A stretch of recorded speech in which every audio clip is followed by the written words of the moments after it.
Well, good Friday morning, H-Town. This is how we always start out our pregame, and it is Week 11. That's right, Week 11. That is playoff time in Oklahoma for high school football. And for the third year in a row, your Henryetta Knights are in the playoffs, but even bigger, they are hosting round one. Justin Bean here with Jacob Nail. Jacob, this is our 11th pregame show. We hoped we would get 11 of them in. Here we are. What's your thoughts? Man, it's been a blast. It flew by, but they've earned it. I mean, they've worked really hard throughout the season, and they're kicking it into another gear now. Like you thought they were working hard in the offseason. There's a rumor going around right now that Coach McGill didn't sleep Sunday night, that he was up the whole night watching film. So the preparation for this week is there, the grit, the excitement, the pride, it's all there, and it's gonna be a good game. I would bet that rumor is probably true, and what they probably don't realize is they're just more aware of it this week. I don't know how much sleep Coach McGill actually gets during football season. We've said it so many times, and just, want to take our hats off to Coach McGill. Yes. 3 seasons in Henryetta, 3 seasons in the playoffs. Each year have just improved. 5-6 his first year, 6-5. Year 2 last year. Ran up against 2 1 seeds in the first round of the playoffs and took both of them to the wire in Eufaula and Idabel. This year, 8-2, district runner-up, hosting Salina tonight at Cameron Field.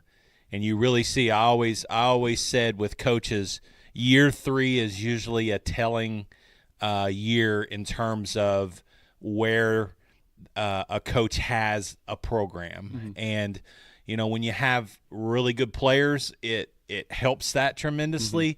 Mm-hmm. You could be a great coach, great schemes, great culture, but if you don't have the Jimmies and the Joes on the field, it sometimes doesn't always equal out to wins and losses, and in the record. But Coach McGill just doing an outstanding job, and it's went fast. They've worked hard. I love that you said. But they're really hitting their stride. I was looking at game scores, and I'm going to go over that in just a second. But, the first 2 games were blowouts. Mm-hmm. The last 2 games were blowouts. And you always want to say you want to be playing your best football whenever it comes playoff time. And it's hard to say Henrietta's not playing their best football of the season. We talked about it in the broadcast last week, how quick guys looked, how well guys were moving that had been banged up and injured. They look like a football team in the right spot at the right time, hopefully mentally and physically. Spiritually, you ain't got to worry about that. Emotionally, you ain't got to worry about that because spirits are going to be high, emotions are going to be intense because it's playoffs, and I know Henryetta wants to win round 1 and advance into round 2. But let's talk about Week 10. As we go back to last week's senior night versus Atoka. And we knew coming in that Henryetta was the better football team. We really didn't know how it would play out. As Jacob mentioned, Atoka could be, nothing to lose, play really, really well. But, man, Jacob, from jump, Henryetta suffocated Atoka on both sides of the ball.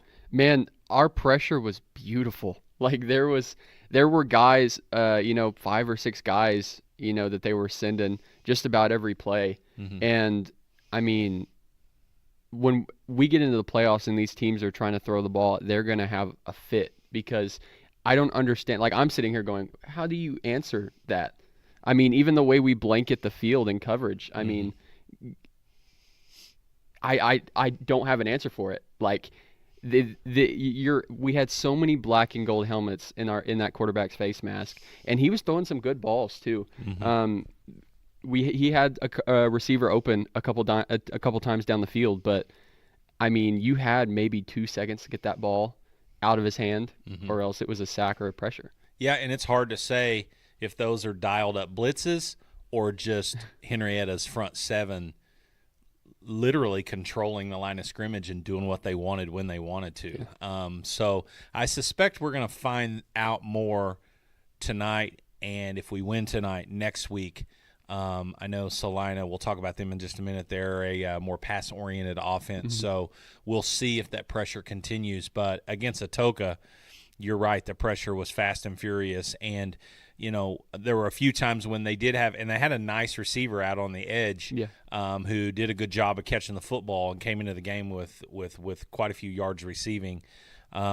But even the ones that he caught, we didn't have bad coverage. The ball was just dropped right into his hands, and he caught contested balls. But anyway, yeah, you're right. Defensively, Atoka had zero chance to move the football. On offense, it was a big night for Jason Powders. We'll talk about that in just a second. Big night overall for Brady and Will and Nady and the offensive line, who just keeps churning out big ground numbers on the night every time they step on the field, and they're going to need that again tonight. But let's go to the numbers for Henryetta versus Atoka. The discrepancy doesn't surprise me, but I don't remember Atoka getting 8 first downs. But Henryetta had 22 on the night to Atoka's 8. In the rushing department, both schools rushed 30 times. That's cool. Interesting. Atoka, 0 yards. Henryetta, 339. Man. 0 yards rushing. That's not getting it done. No. If you're Atoka, and I'm not talking bad about them, but it is getting it done on defense. And on offense, 339 yards on the ground in a game. That we didn't really play our guys, but about a half. We scored what? How many points we scored? 63? Yes. 60? And that was just in the first half. We didn't score a single point in the second half, which is wild. Well, and we took the foot way off the gas, and Yeah. we knew we would. Yeah. But anyway, just crazy there. Brady, 8 of 12 for 133. Atoka did have 96 yards, but under 100 yards passing. So just think about that. Total offense, under 100 yards total offense for Atoka, 472 for Henryetta. But you have a 2-8 team and an 8-2 team. You expect the 8-2 team to win, but they didn't just win, they dominated. Moving into the penalty category, it was just kind of an uncontested game, but Henryetta had 5 penalties for 40, which hopefully will be right around that this week. Because it wasn't a factor in the game, and we sure don't want it to be now that it counts the most. The final score, 63-7. Going to score by score, all first half. At the 10-10 mark, Blake Gaxiola gets on the board with a 1-yard pass from Brady Norman. Blaze Hill kick, good. Then the Henryetta defense got on the board with a safety at the 7:36 mark. Nathan White, 5:45 mark of the first quarter, 9-yard run, kick failed. Peyton Pugh from Atoka answered with a 2-yard run, and we thought, okay, 15-7, Atoka's going to fight a little bit. And then it was Henryetta avalanche. Nathan White, 12-yard run at the 3:27 mark of the first quarter. They led it 21-7 at the end of the first, and the second quarter got crazy. William Perez, 21-yard pass from Brady Norman at the 11:48 mark. Jason Powders, 27-yard run at the 10:49 mark. Then Jason Powders with a 25-yard run at the 9:55 mark. And then on that run, Jason broke the single-season rushing record. Did he break it on that run? He broke on that run. He broke the regular season. I think there's one. Yeah, it's the second to last touchdown is where he broke. Oh, he broke the regular season. Yes. On that run. So it was 42-7, and we were celebrating on the sideline and the sideline camera, and Henryetta was off to the races. But they weren't done. At 6:39 mark, Nathan White for his 3rd touchdown run. Blaze Hill kick was good. And then at the 5:11 mark, Jason Powders broke off a beautiful 50-yard run, which then put him over the single-season rushing record total. And then Taylor Hamrick in the drive of the big boys. We give it to Jordan Miller, David Rogers, and Taylor Hamrick on 3 straight plays. Henryetta took the ball from the 48-yard line into the end zone with 3 offensive linemen running the football, and Taylor caps off the scoring with a 7-yard run. And I want to point out, 1, 2, 3, 4, 5, 6. Blaze Hill, 7 of 9 on extra points last week. He's been working on it. I know he's gone and worked with some guys. I've heard that he went and worked with UCO's kicker. So I mean, he's putting in the time, and it's showing week by week. Just like every moving part of this team, they're improving week by week, and as you go into the playoffs, every single moving part is going to matter. Yeah, and it's showing. Those points I've seen. Just in the last few years, I've seen football teams that were really good that went deep in the playoffs that weren't solid in that extra point game, and it always came down at the end to where you were relying on a 2-point conversion or whatever to make up points. So Blaze is hitting it at the right time, as we spoke about the whole team. He has been working hard. We were down there shooting some video clips that you guys have probably been watching all week long about how ready the boys were. But it was dark. It was 7:30. I walk out of the facility there, and there's Blaze out there on the field with the lights on kicking extra points. So it's not from lack of want to and work hard. It's just difficult. And it's difficult when you're just standing there with a ball on the tee, ball snapped, ball held, guys running at you. Everybody's like, how can you not kick that? And we were talking about that because I walked out on the field and gave him a little pep talk and told him that I was proud of him and that he had a good night last Friday night, and he did. 7 of 9 is his best game, and he got a lot of opportunities. Oh yeah, for sure. So anyway, that was your final, 63-7 at halftime. It ended up being 63-7 for the game, and so Henryetta finishes 8-2, district runner-up. And they've done that this year just with great performances. First and foremost, on the ground against Atoka, Jason Powders, 178 yards and 3 touchdowns. William Perez, 42 yards. Jordan Miller, 28. Jordan's third on the rushing total with 1 carry for 20 yards. Actually, he's not. Nathan White is third with 50 yards and 3 scores. And then Joseph Cummings had 40 yards in mop-up duty. David Rogers with a 10-yard carry. We got to give these guys their credit. Taylor Hamrick, 7-yard carry for a touchdown. So, anyway, Brady Norman, again, 128 yards passing. In the receiving department, Will Perez, 77 yards. Jason Powders, 39 yards. Gavin Williams, 6. Alex Clayton, 5. Nathan Nail, 5. And Blake Gaxiola with a 1-yard touchdown pass. On the defensive side of the ball, we talked about Jason, and I saw a stat this week in Max Preps. I think he is ranked. Did you see that stat? I didn't see it, but I've heard about it. I think he's in the top 5 of rushing in the state of Oklahoma, all classes. Another guy who's ranked in the top 5 by Max Preps in the state of Oklahoma in tackles is Mr. Taylor Hamrick, who added 8 more to his total. We'll talk about his season total in just a second. But he wasn't the leading tackler last week. Jordan Miller was the leading tackler with 10. And I said something to him this week, and I'm like, man, you look like you were moving pretty good. And he's like, I felt good Friday night. I said, well, good. I want you to feel better this Friday night. So hopefully he does. Jason Scott, 7 stops. James Miller, 6. Nathan White, 3. Jason Powders, 3. Damon Arthur, 3. Gavin Williams, 2. Joseph Cummings, 2. Will Perez, Blake Gaxiola, and Matthew Martinez with 1 tackle apiece. So, that being said, let's look at regular season totals. In rushing, Jason Powders, 1,634 yards, your new rushing record for a single season. Nathan White, 474, 9 touchdowns. Jason has 23.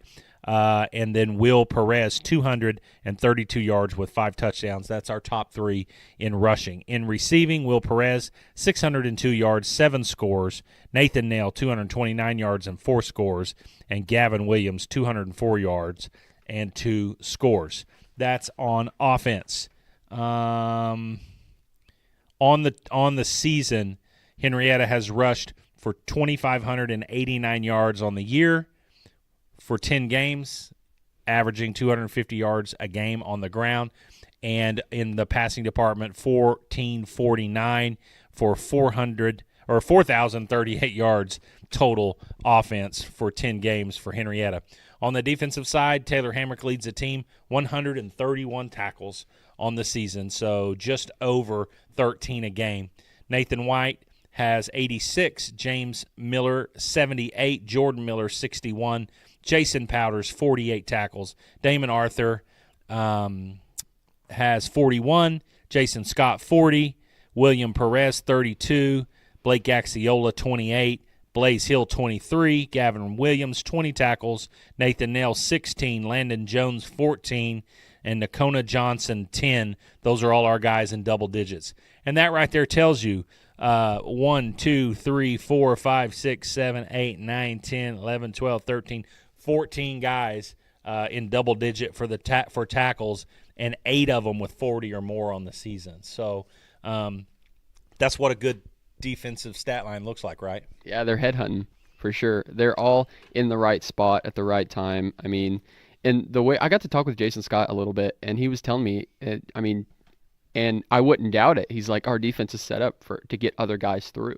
He's like, our defensive line, like you were talking about, like earlier in the season, like we're kind of waiting for Jordan Miller to have that game. Why is because he's going left to right. He's taking offensive linemen with him so that like guys like Taylor or Jason can shoot through those gaps and get in the backfield like they are every play. So that was kind of like a moment of like, I wouldn't put it past this team that their defense is set up to get other guys opportunities. Sure, yeah, and opportunities they've had. Just looking back, let's recap the season week by week. Week 1, Henryetta beats Kellyville 58-0. 58-0 in Week 2 over Okemah. Week 3, we saw them travel to Beggs in a really good football game in which we didn't play real well in the first half, but Beggs beat Henryetta 34-25. Then the district season got started with a 46-0 win over Morris to win the Walker Cup. Henryetta beats Wilburton 25-12. Henryetta over Valiant in the game of the year at this point, 42-41 on homecoming night, and then traveled to Vian, probably the best team in Class 2A2 right now, if not the best.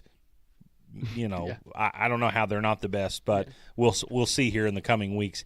Vian beats Henryetta 43-14, which again, that game was a lot closer through 3 quarters than what the score indicates.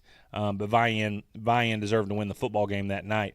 Henryetta comes back, needs 3 wins to secure a home playoff game, and they get the first one over Antlers 34-0, beats Spyro at home 54-14, and then last week again 63-7 over Atoka. So look at that, Jacob. Weeks 1 and 2, 58-0 wins. Weeks 9 and 10, 54-14, 63-7. So nice bookend blowouts right there by the Henryetta football team, getting ready, all for 0-0, time to play the playoffs. And every team's 0-0. Vian, Stroud, all of these 1 seeds that won their districts, it doesn't matter because all that matters now is 48 minutes of football on Friday nights, and Henryetta is set up to make a run. What are your thoughts? Man, I think they're in the perfect spot when you talk about the bracket. I think the way their path to the semis is probably what I would say is the best. Mm-hmm. Both years that this McGill team has been in the playoffs, they've been a 4 seed, and this is the first time coming into where they're a 2 seed and are not the underdog come first round. So I know that they're going to be prepared. Come playoff time, they have beaten both teams in the film room. They're going to throw some stuff we haven't seen all year long. They're going to punch Salina in the mouth just like they did Eufaula and Idabel. And what I'm excited to see is both games we had guys step into positions and kind of, I don't know, like show up bigger than they had. Like last year it was Nathan. Nathan had a couple big plays there that almost scored a touchdown and made it like a tie game or something like that. Mm-hmm. I'm excited to see what guy steps up into that position tonight and really kind of skyrockets the team to win. I think, playing at home is going to be a big difference. Obviously, the opponent, we're not playing a great Eufaula, a great Idabel team. Mm-hmm. And Salina, don't sleep on Salina. Mm-hmm. They're only 6-4, but they play in a pretty good district. Yeah. They were in both games with the 2 seed and the 3 seed. Lost a close one to Kansas, or it would be Kansas. Yeah. No, actually, they beat Kansas, but they lost to Adair, which is, a 1 seed, and they're probably one of the top 3 or 4 teams in the state. Yeah. But lost a close one to Colcord. So Salina is going to pose they're a playoff football team, and I don't expect a blowout. It may be, but being at home is one thing, but being in the playoffs for 3 straight years, I think for Henryetta, it becomes another game instead of, oh my gosh, it's this big playoff game, And they've not been deer in headlights on the road the last 2 years, so I definitely do not expect them to come out anxious or tense. Then they may be overamped a little bit, because I suspect the atmosphere at Cameron Field is going to be rocking. We're going to do a tailgate tonight, starting at 4 o'clock down at the field. We encourage people to come out. I know the Henryetta Quarterback Club is feeding high school students while supplies last, hot dogs and chips and water. So if you're a high school kiddo, come down, tailgate with us. We'll have music playing and just kind of all gather together and pregame it up, ready for tonight's game. But I think Henryetta is excited. I know they're ready, and I just hope H-Town's ready. We're not even going to talk about week 2 because you don't do that in the playoffs. Nope. But the main thing for me, for Henryetta, no stupid penalties, keep the flags in the ref's pocket, and win the turnover battle. I will give you one final stat on the season.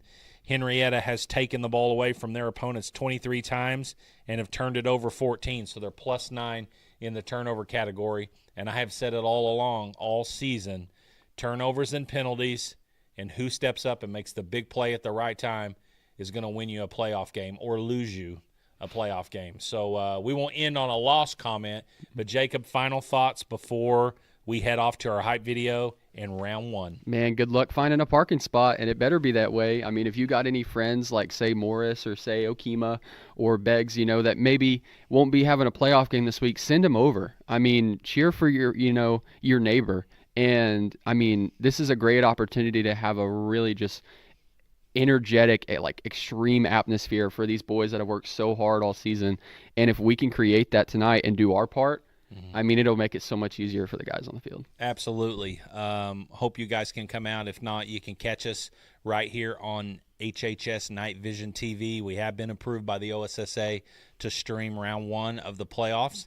Cost us a little money there to do that. We didn't know that was going to happen. But luckily we have enough sponsorship this year that we were able to cover that. So when we win this week and we move on, we may reach out to some of our loyal viewers to see about sponsorship for round 2, because I think the price even goes up each round as you move in. And in 2A2 football this year, round 2 automatically is the quarterfinals. Because there's only 4. You got to win 4 football games in a row to be the state champion, and so that's impressive that we're in that spot. And one game at a time, starting tonight with Salina, 7 p.m. We will kick off our pregame show somewhere around 6:30. So if you're not there, tune in to HHS Night Vision TV on YouTube. We appreciate you guys watching us all year long. And when football season's over, don't worry, we ain't going nowhere. I know our basketball teams, our wrestling teams are gearing up for their winter seasons, those that aren't on the football team. And we'll be bringing you that Henryetta athletic action come wintertime. So plenty more Night Vision TV coming your way. But join us tonight, 7 p.m., 6:30 in the pregame. And we will see you guys, as always. It's a great day to be a Henryetta night. You guys have a good one.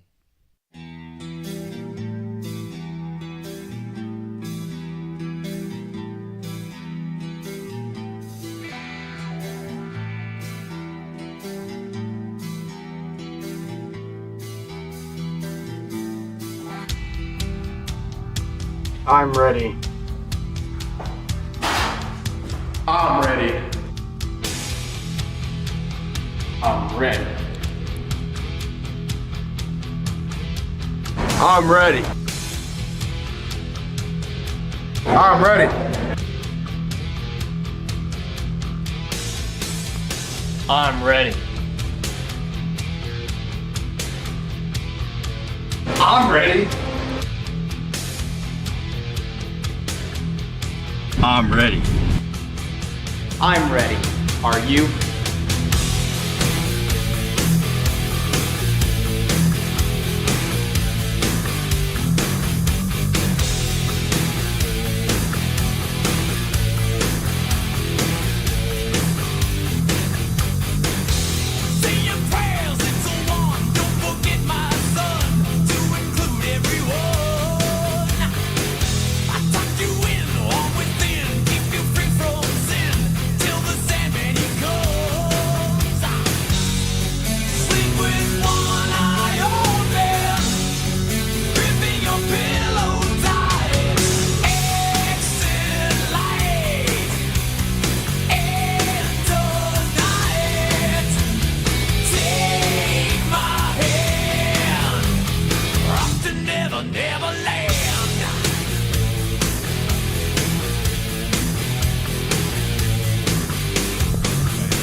Well, ladies and gentlemen, you're seeing a bird's eye view of Cameron Field right there. Not completely current because it's dark here, but a little 55-degree November night, playoff night actually.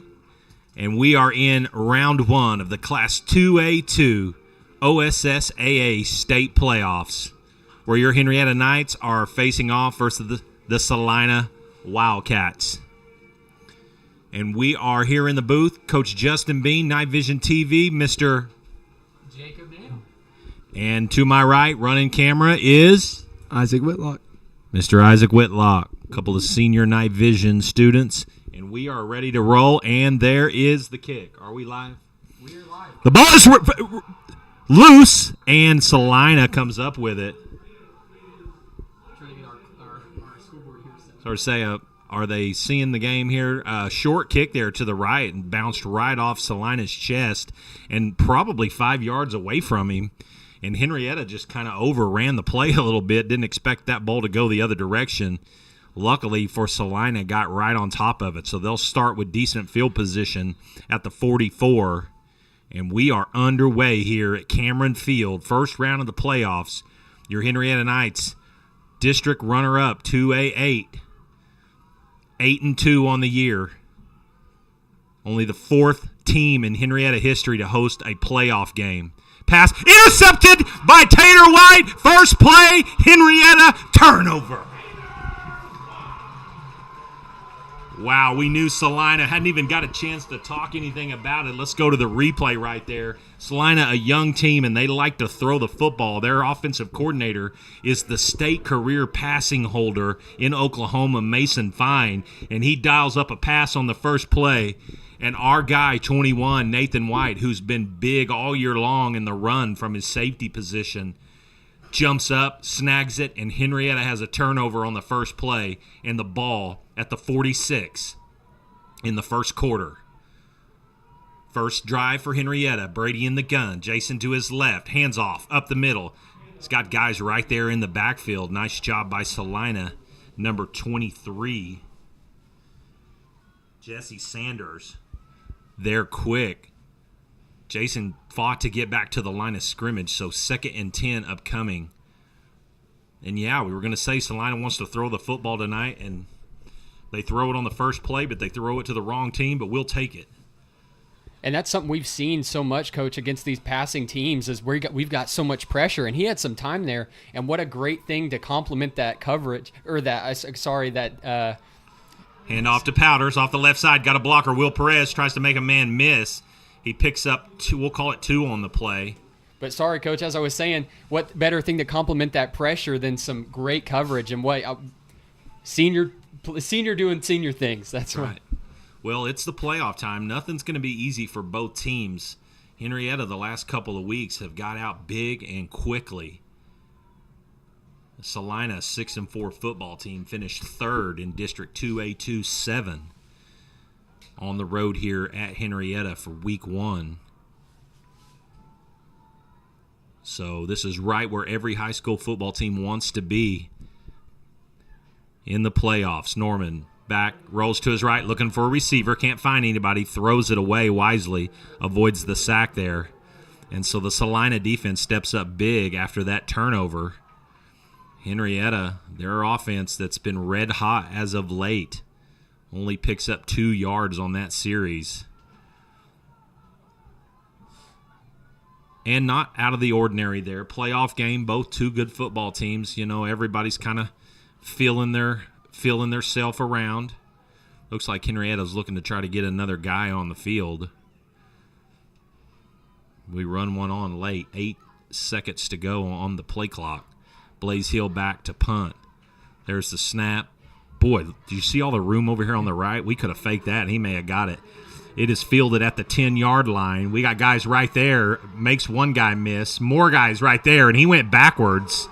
Fielded it at the 10, and he's going to be tackled back. It looks like the 6-yard line's where they're going to mark him. Check that, the 7-yard line. So Salina sets up deep in their own territory. Henrietta's defense with a short field right here going to try to go to work on Salina. Not a whole lot to know about Salina as of yet. They've only ran one play, and it was for a pick. Once again, they're a relatively young team, so we'll see how they handle that tonight. I'm going to have a hard time seeing those numbers. Light color number on a light color jersey never works out real well. A little quick screen out to the wide receiver right there. Nice move. Makes us miss. He's going to pick up 12 on the play, and that's going to be good for a Salina first down. All the way out to the 20. So pick up a 13 on the play. Just short of 13. 1st and 10. So we've seen those plays, Jacob. Beggs ran that play quite a few times trying to get the ball out there on the perimeter in space. So our defenders out there on the perimeter are going to have to do a good job not only covering but tackling. Little pitch coming off the left side. Jason Powders right there runs him out of bounds.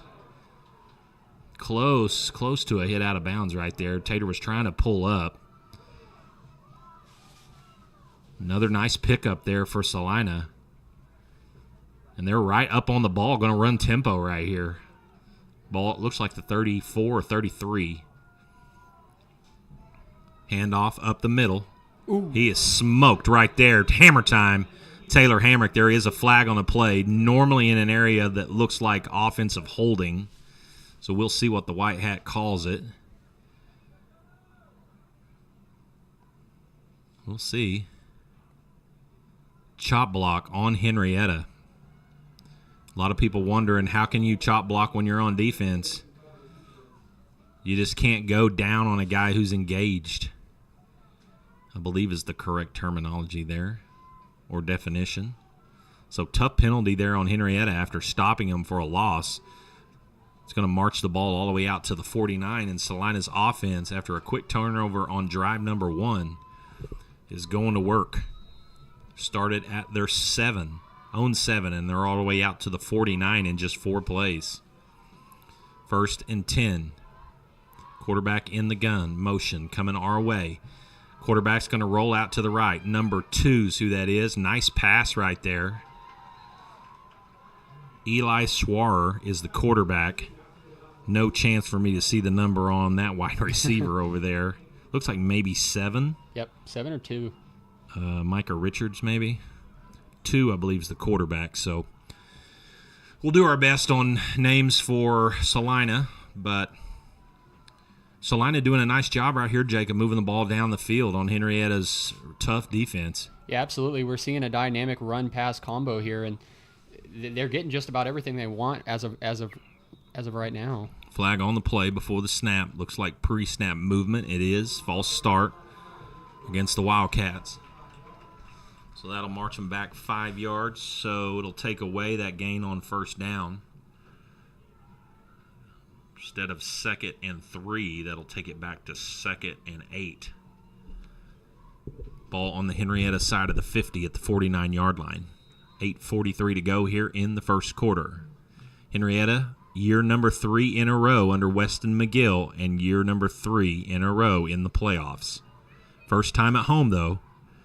First time at home since 2007, too. Pass is overthrown, and Nathan White right there to cut the receiver down.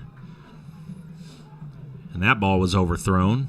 So I'll tell you one thing Salina is doing a good job of is their offensive coordinator is really getting the ball out of Swar's hands quick and not allowing that Henryetta defense to bring that pressure.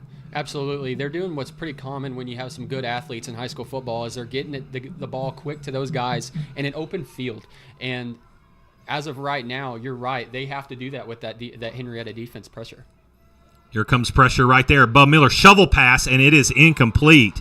And so Henryetta brought an extra guy there. 44 made the quarterback kind of, I think that was a designed shovel pass play, almost like a little screen up the middle because Henryetta had about 3 guys running untouched to the quarterback. But they were so close, he kind of veered him out just enough that he couldn't get it into his running back's hands. So Henrietta's defense, as it looks now, as long as Salina punts, is going to get the ball back to the offense. Snaps up. Punt is away. It is a low end-over-end punt fielded by number 11, Gavin Williams. Makes the first two guys miss, and there's a penalty. It's going to be most likely a hold or a block in the back on Henryetta. So Henryetta most likely going to, and I say that, it may not be, most likely going to start deep in their own territory here, just like Salina did. And that's what it is, blocking the back on the return. So as I was saying, this is quite normal. Henrietta's won some pretty comfortable football games the last 3 times out, but when you get in the playoffs, there is no chip shots or easy ones. No, absolutely not, Coach. That's something that I was going to point out to you is the change in tempo that we've already seen just halfway through the first quarter. There's barely any time to talk. Well, and timeout called by Henryetta. And we'll go ahead and take one real quick. We haven't heard from our title sponsor, Love Ford and Henryetta. Let's hear from them. We'll be right back. You're watching Night Vision TV. You are watching Night Vision TV, home of Henryetta Athletics. Powered by Love Ford, right here in Henryetta.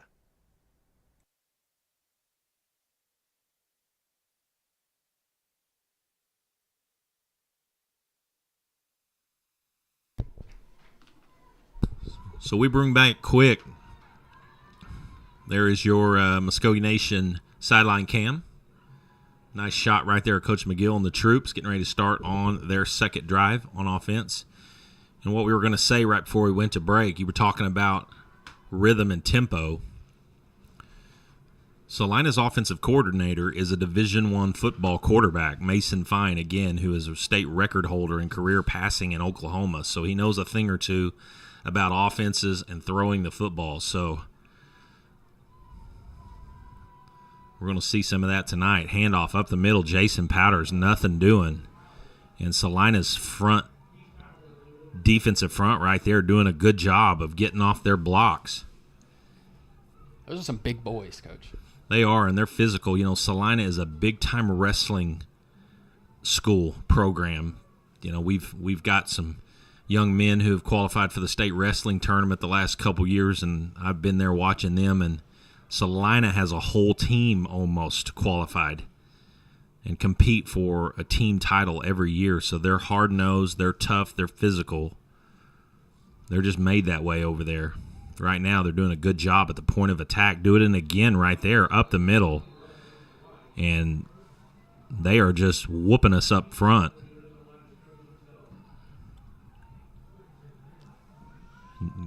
Second carry there for Powders of no gain on this drive.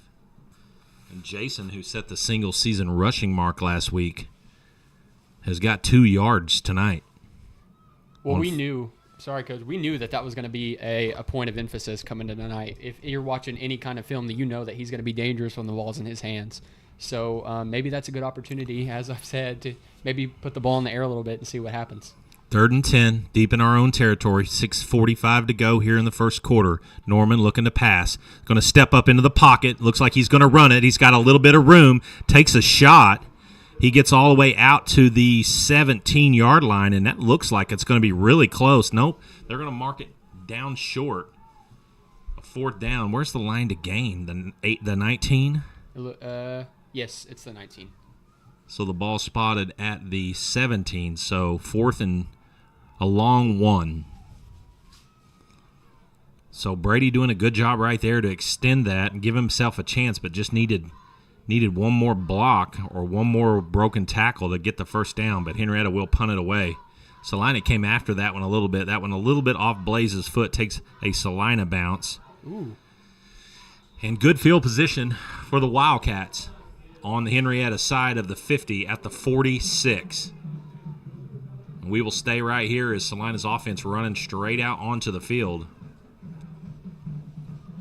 So it's a defensive football game so far. Neither offense really getting on track. Salina has had some success on that last drive until Henrietta's defense stood up there. So we'll see what happens here. 1st and 10 at the Henryetta 46.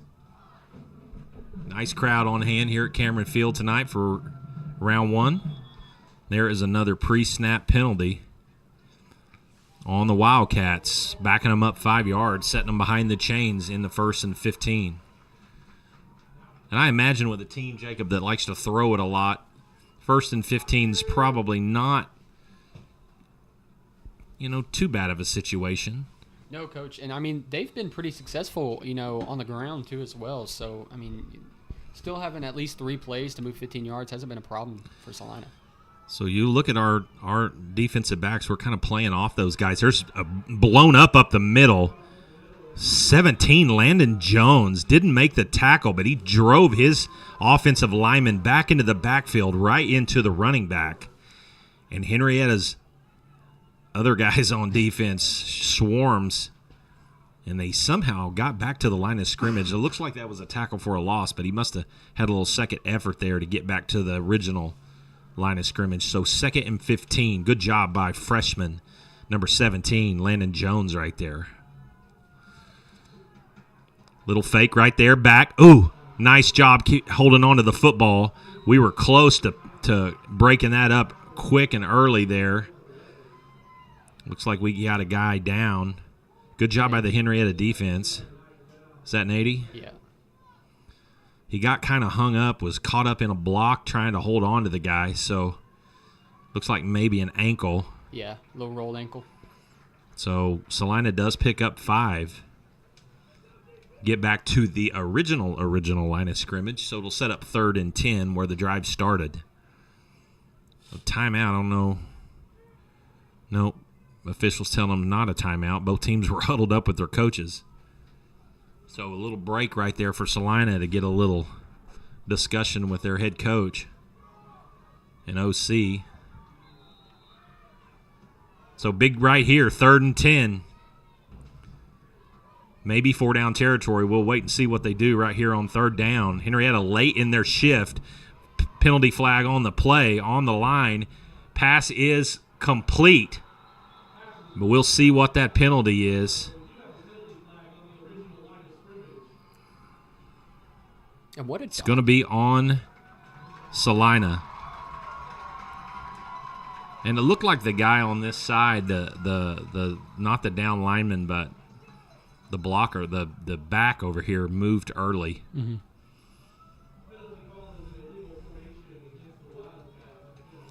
Legal formation. May not ever got set. Mm-mm. So big penalty right there erases. That ball would have been down to the 20-yard line. So back to 3rd and 15.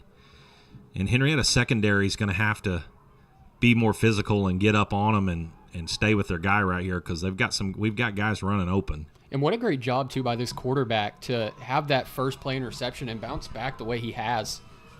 Well, when you throw it so much, you got to have a short-term memory. Jordan Miller right there, pass in the open flat to number 11.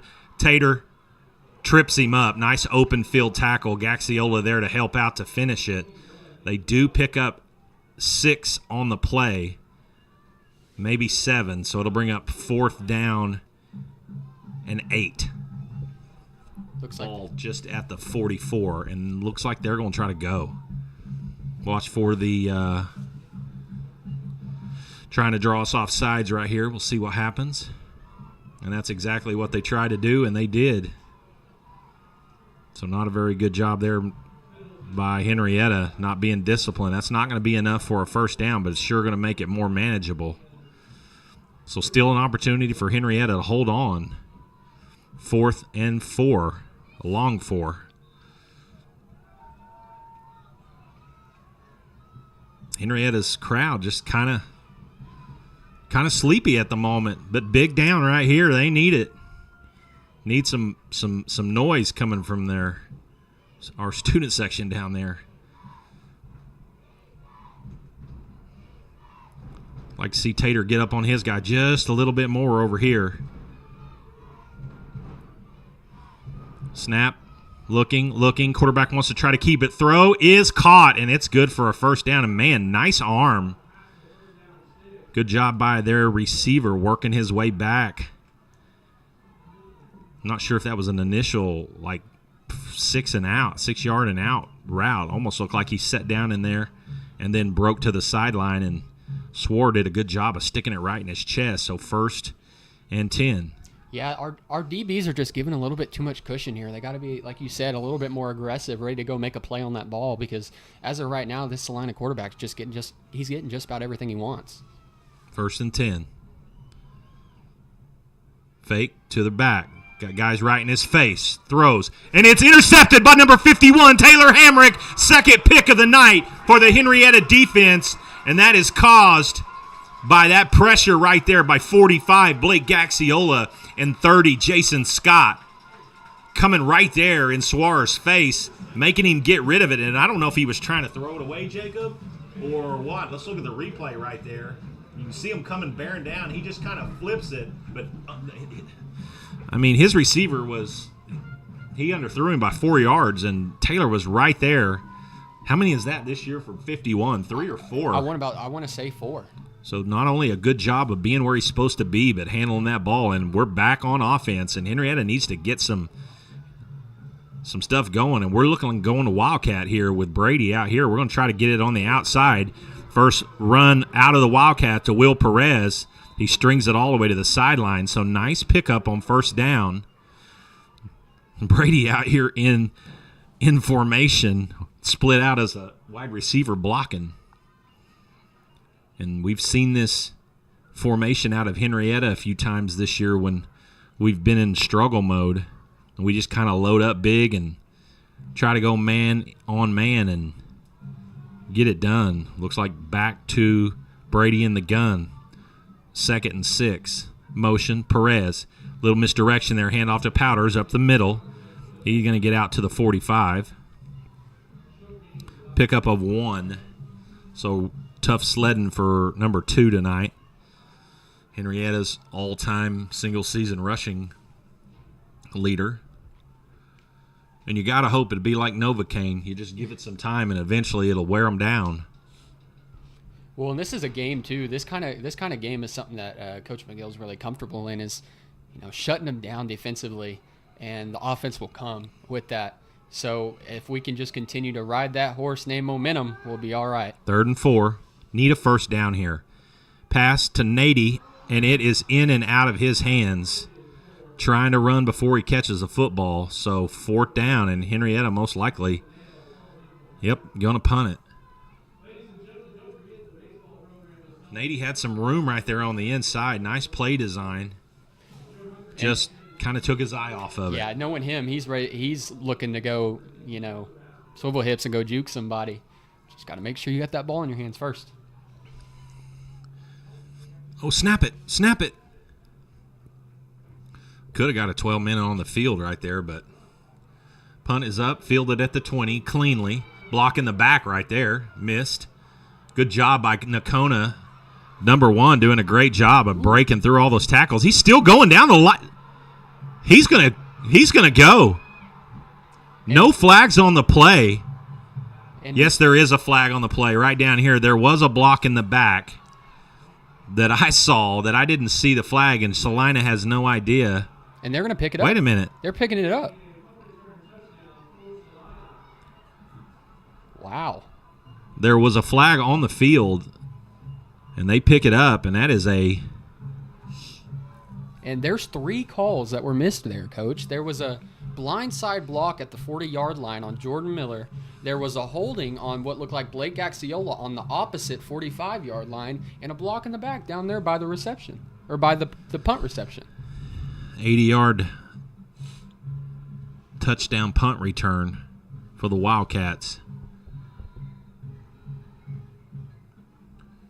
Kick for 1 is up, and it is no good. So Henryetta looked like they had the returner stopped of no gain.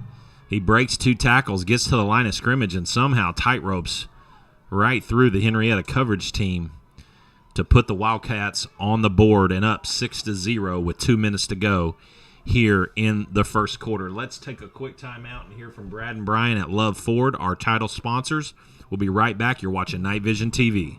Hello, Henryetta. Brad and Brian here with Love Ford. We are proud to showcase our town on our radio show Saturday mornings on the Sports Animal. And check out our podcast on YouTube. Brett, who's from Henryetta? 16-time world champion Jim Shoulders. Who else, Brad's from Henryetta? 3-time Super Bowl champion Troy Aikman. And your favorite actress from Henryetta, Brad? Miss Alice Ghostley. We have great deals, great service, and the Love 15-150. That's 15 years, 150,000-mile warranty on all new Fords, gas or diesel. And 7 years, 150,000 miles added on qualified pre-owns. So, Brian, the best place to buy a new car is Love Ford. Yep, right here in our town. Join us in supporting the Knights and come see us. Hey, don't forget me and Buddy. Never. Or visit iloveford.com. That's L-U-V, baby. And we're back. Kick is mishandled. Ball's on the ground. Looks like Henryetta gets on top of it. Whew. Lucky there. Kind of like a onside kick.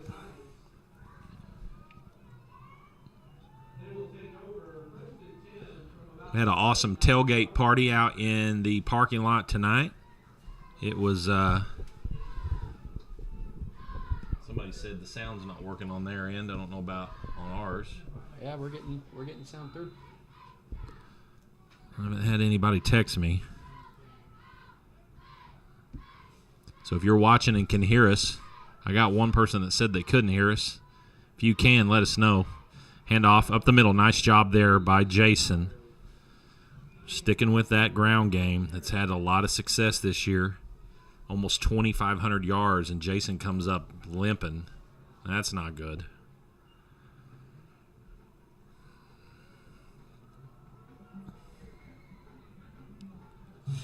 Salina lost to Locust Grove, which is where Mr. Fine, their offensive coordinator, played quarterback, and they lost to Adair, lost to Keys, and to Colcord. Hand off to number 21, Nathan White, and that's the first down for the Henryetta offense. So nice job there by Tater. So first time, thank you, Laura Goodner. She can hear us. 1st and 10, ball at the 50. Hand off up the middle once again, 21, Nathan White, and he's got some burst right now. And that's what's so awesome, Coach, about that two-headed dragon in that backfield is if you can stop one of them, they run the ball so differently. So if you're prepared for one of them, you know, like Jason, who is kind of shiftier, but he's got that explosive speed, Tater's running, you know, without a care in the world for his body. So he's going to do, you know, pirouettes and side steps all over the place. We'll call it 2nd and 10 on Salina's side of the 50. So much needed drive right here from Henryetta. Hand off to Jason. Gets a little room, so we're starting to get a little bit of crease built right in there on that front. And that's Ball what I down love. to 43. I love that about this Henryetta offense is you can punch them in the mouth over and over again, but they're going to respond just like they have all season. We saw it last week. You know, anytime that Atoka was getting a big play, it was answered by a big defensive stop or a big offensive play by this Henryetta team. 3rd and 2. Henryetta trying to do what Salina did to us. Look to be close, and we're going to get a false start penalty. It kind of looked like the nose guard came pretty close to coming across on the initial delayed it a flag snap before the clock went out though? I didn't even see the clock. That's a good point. I don't know. I'm sure they would have heard the horn go off. But that is the end of the first quarter. Salina leads it on a 80-yard punt return, 6-0. We will be right back when we hear from our internet sponsor, Shipman Consulting. We'll be right back. You're watching Night Vision TV. Is your organization tired of tech headaches? Let Shipman Consulting handle it. From cybersecurity to managed IT services. We keep your IT running smoothly so you can focus on what matters most. Call Shipman Consulting today and experience hassle-free IT. 918-200-9543. I can hear That's Justin, Shipman but not the Consulting. other guy. Shipman Consulting is the proud sponsor of wireless internet for Night Vision TV. Is it showing? Reading? Okay, here we go. Bring it back.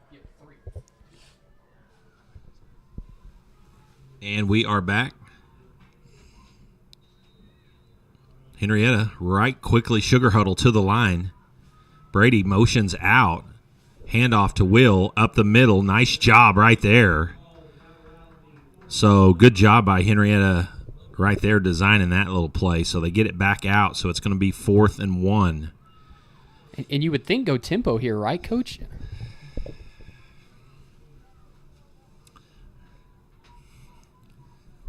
I'm lining up in Wildcat and running it right down their throat again if it's me, but that's what I would have done. I mean, of course, I'm not a big fan of needing 1 yard and snapping it deep.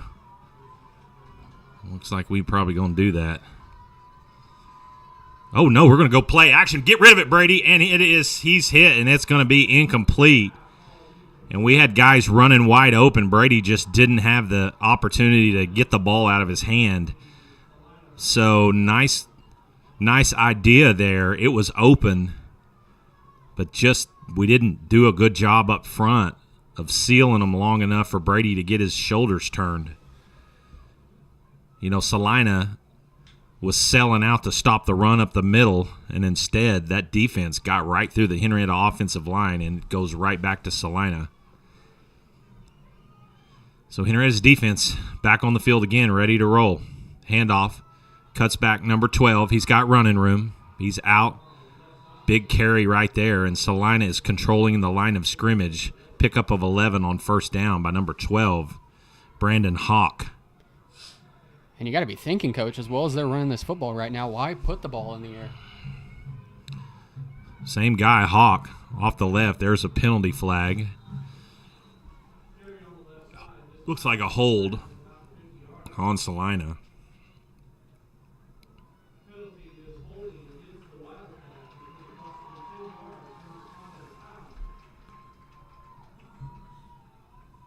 Salina doing a good job running off tackle and to the outside, trying to get to the perimeter. That's where all of their yardage is coming on the ground. So big penalty there, though, on first down. So first and 20. So Henryetta needs to take advantage of them being behind the chains here. We need that pressure to show up right here, bub. Handoff up the middle. Good job. Pickup of 2 on the play. Jordan Miller, number 52.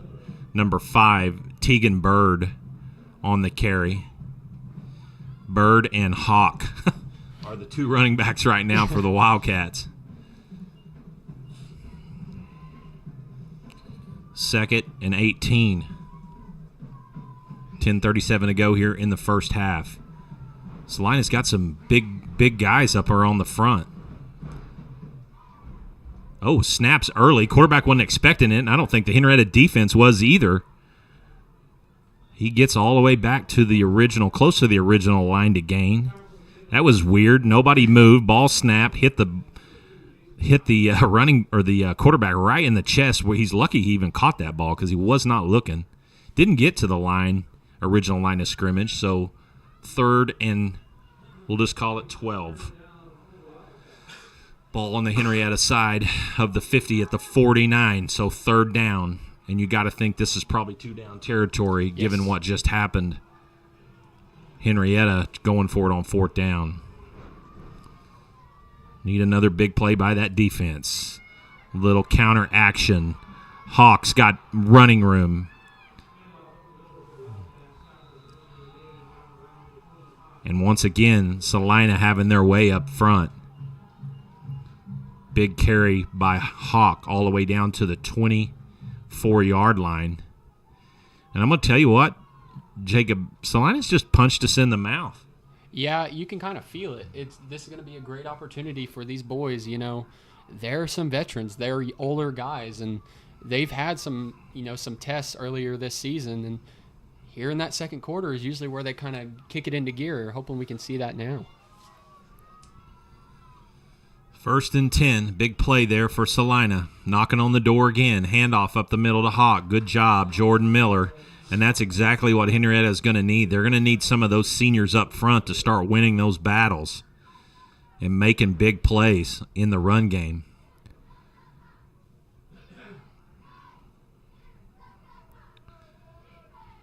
Right now, Henrietta's dangerous linebackers are just kind of getting caught up in the mess.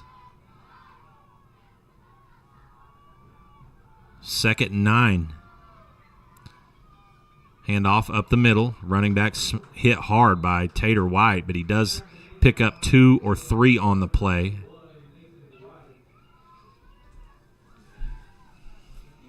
So 3rd and 7 upcoming. And something I want to point out too, Coach, you could say this is 2-down territory, but Salina's kicker was practicing from this length. Was he hitting them? I'm not 100% sure, but he was definitely. Well, his extra point while ago wasn't hit well. It went straight up in the air and to the right. So big spot here for the Henrietta defense. Not only really need to get a stop here, but they really need to try to get a stop for no gain if at all possible and just put Salina in a more predictable 4th down. 3rd and 7. Snap, pass, up. It's intercepted! 11, Gavin Williams! He's got real estate in front of him! Don't look back, Gavin Williams! Pick 6 to the house! Look out! Celebration in the night vision booth. And for the 3rd time, Warrer is picked off. And 11, Gavin Williams. You know what? When he caught that ball, Jacob, Gavin had to think, there's nobody in front of me, and there wasn't. No, he could have ran to McDonald's if he wanted to. Show that replay one more time if you don't mind. Can we show it after the extra point, or are you going to show it now? We can show it after the extra point. Okay, Blaze Hill on. Blaze been working extremely hard. We're an extra point away. And a big play right there from Henrietta being on top. And the momentum shift big time. Playoff momentum. And that ball is no good. So tied at 6. Let's watch this play again. Really, Gavin just kind of in a fortunate position. Ward just overthrows his receiver for the 2nd time. And Gavin just right there to catch it. Look at the sideline. And Gavin turns on the Jets. And the only guy near him was number 3, Will Perez. And you didn't see a Salina defender there or offensive guy come into the play until Gavin was at the 5. So, man, I'm not sure how many that is this year, Jacob. At least 4 or 5 pick sixes by this defense. And that's, what did we say? I mean, this is where McGill's schemes and teams are going to be most comfortable. There hasn't been an offensive touchdown scored, and we're halfway through the 2nd quarter.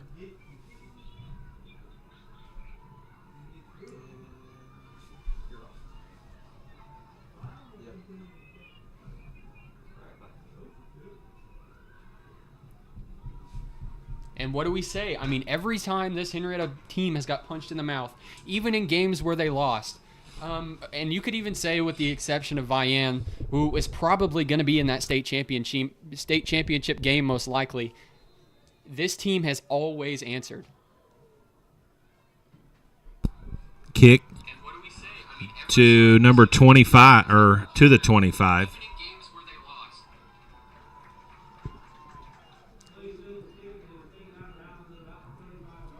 Just checking with one of our viewers. And something I want to point out too is I was talking to Gavin the last couple of weeks, and it was about 3 weeks ago, and I was telling him, man, I was like, dude, you are by far right now our most successful corner. And they kept testing him, they kept throwing it his way, and every single time they were throwing it his way, it was a pass deflection or an interception. And he told me the last couple of weeks he wasn't happy with his performance. There was a couple times where he was lined up against some really skilled receivers, and they came out on top in those battles. But, man, what a great play and being able to redeem himself. So Salina right back out. War, handoff up the middle. Good job by Henrietta's defense there. Hawk up the middle. He's got red socks on. I guess that's red. Maybe that's pink. Either way, it's not his school colors. That should be illegal. But at least we know where he's at all times. Pickup of 1 on the play. 2nd and 9. Ball at the 36. Handoff up the middle to Hawk again. Breaks a tackle. Good job by Bub Miller. Hawk, number 12, is a junior. And we talked about them being young.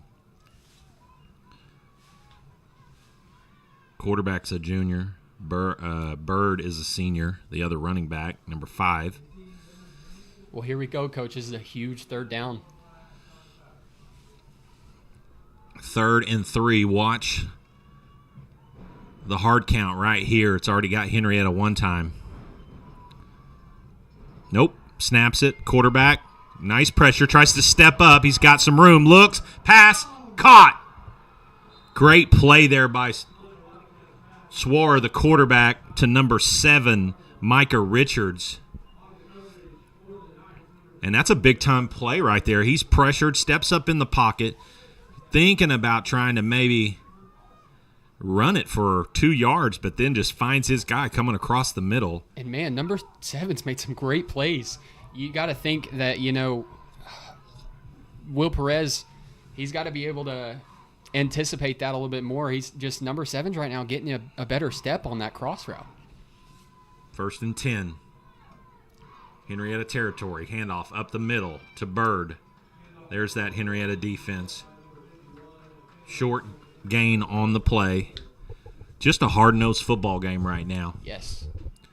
And you're right. Number 7, Micah Richards, is doing a good job of route running right there, but the balls that he's catching are right on the threshold of being a little too far. But he's going up and hauling them in full extension most times. Lots of strength to be able to catch those balls. 2nd and 9.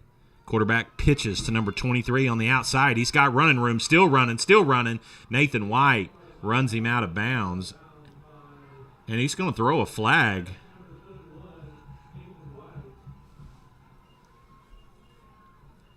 And so I'm thinking maybe Tater rolled him out, and then the little spin and throw is going to pick up a late unnecessary roughness penalty.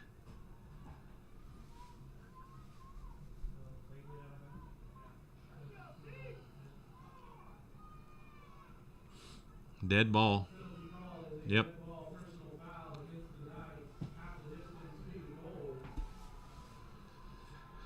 And Salina is waiting for the ball to be stepped out, and they are up on the line of scrimmage ready to roll with tempo. Impressed with this offense and their preparation and just overall execution of this up-tempo offense. Handoff up the middle. Good job, Jordan Miller right there to make him turn back, and then looks like 55 Blaze Hill cleans it up. So it's 2nd and goal. And that's what it's going to take right here is this Henryetta defense, being the bigger defensive line here, winning that battle. Well, it won't be long, and Swore is going to roll out and try to find number 7, I can guarantee you. Handoff up the middle to Hawk. He picks up a few, gets down to the 4-yard line, so 3rd and goal. From the 4, clock running, 4:28 to go. Henryetta will get the kickoff in the second half. So still plenty of time no matter what happens on these next 2 downs for Henryetta to get another offensive possession, but it would be big to stop them here and go score. But let's start with stopping them, right? Here we go, 3rd and goal from the 4. Handoff, Hawk, hit hard right there. Good job. Number 3, Will Perez. Will loving that instead of having to cover number 7 down the field. So 4th and goal. Great job by that Henryetta defense, and that's a district runner-up defensive play right there. Yeah, it sure is, Coach. And what bigger play than right now on 4th down? Give your team the opportunity to get the ball back, take some more time off the clock. Monster play right here. I'd look for play action. Somebody's got to stay on 7. I don't even see him on the field unless he's right there up close on the front. And Salina's going to call timeout after seeing Henrietta's defensive alignment. And, it's just the second quarter, Jacob, but, man, does this play feel big. It is, Coach, because if Henrietta can, get the ball back with pretty much the whole field, that leaves you plenty of time for some clock management and hopefully get some points as you go into the locker rooms for halftime, and to get that ball back, after the break would be huge and a great opportunity for this Henrietta team to go up by 2 scores. Well, first things first, we've stood tall right here in this first and goal situation. Only one play where positive yardage was gained gets it down to the 4. Nice play there by Perez right there on 3rd down. And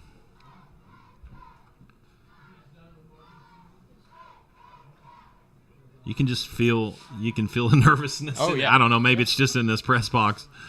3:17 to go. We're going to stick right here with you. What in the world is going on my phone here? So we're going to get right back to play. Salina coming to the line.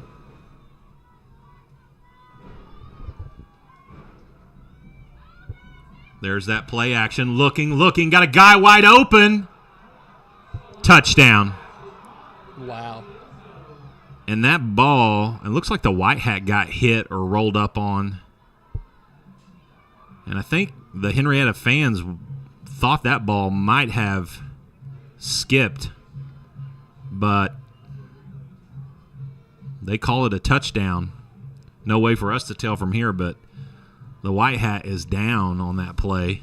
You got a replay right there, Jacob. I don't know if you do. I thought about it. It might make us mad, but no, it's going to be too late. It's probably for the best. I was just kind of wanting to see what happened to the white hat. I hate to see him down. He's up. So Henrietta, once again, did a nice job. Swore doing a good job getting to his second or third option there, or maybe that was just kind of one of those plays, those late developing, motion play routes, getting everybody working away from him.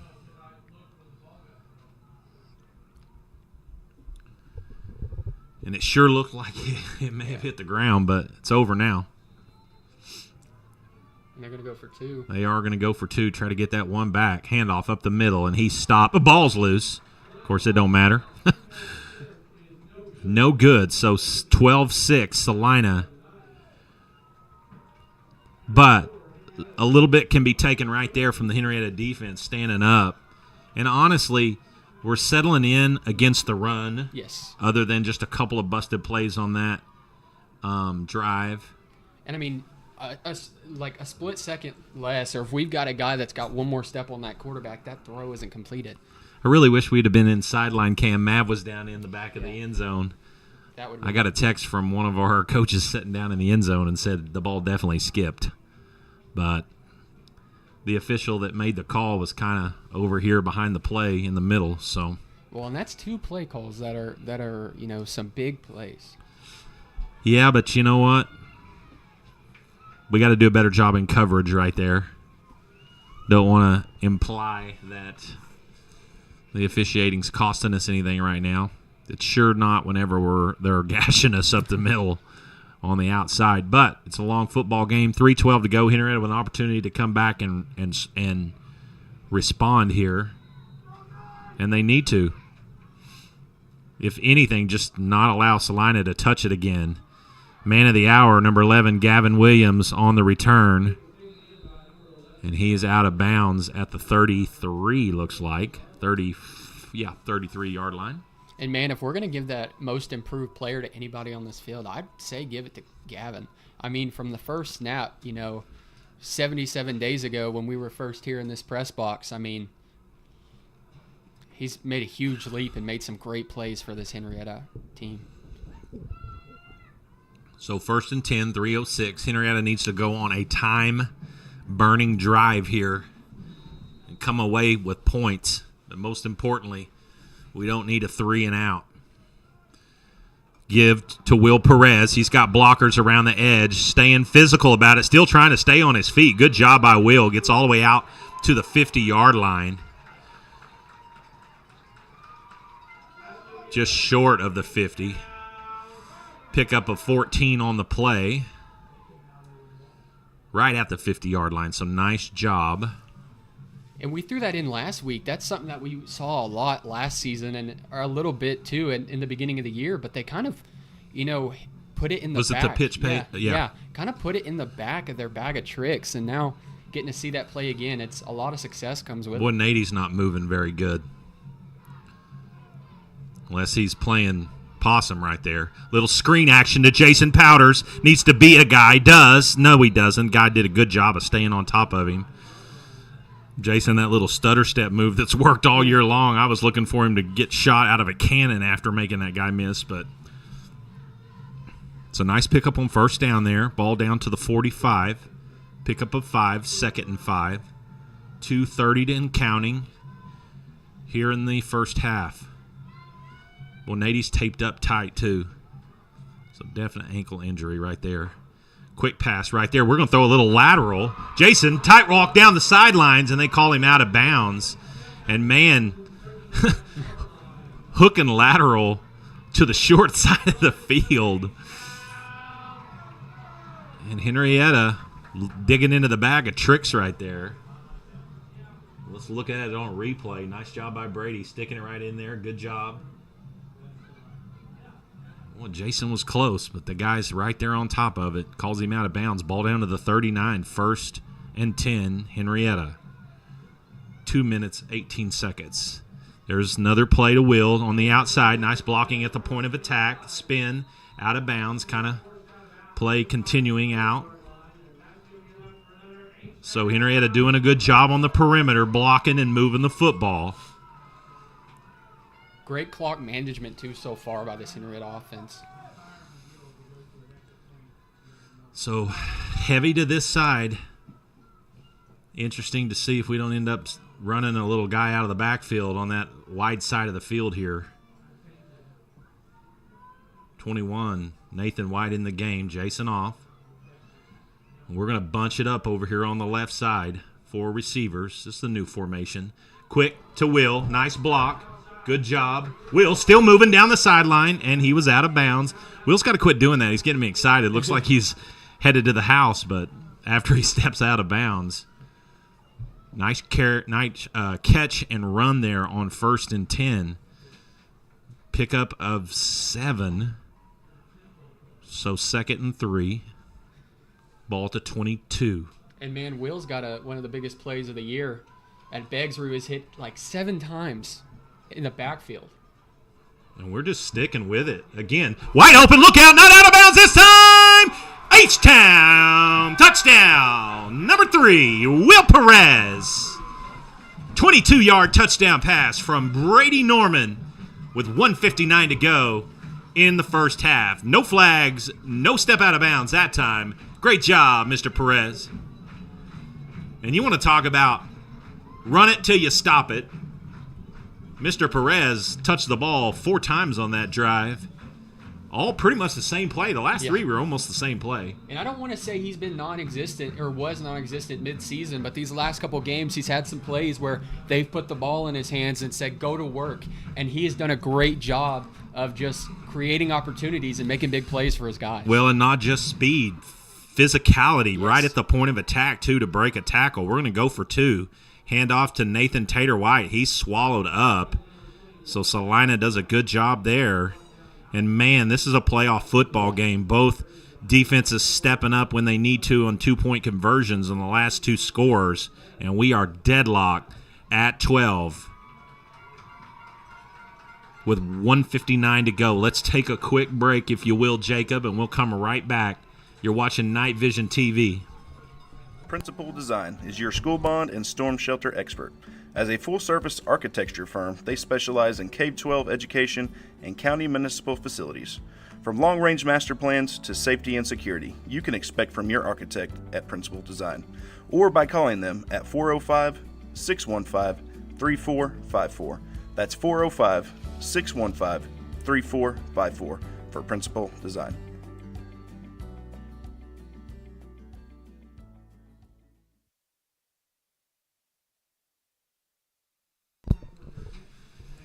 And we're back. While we were away, there was a penalty flag on the play, sideline warning against Salina, and that's just going to be a warning the first time.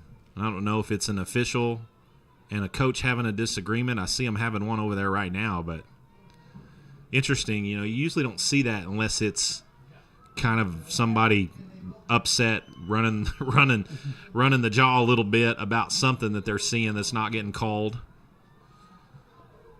Kick is up.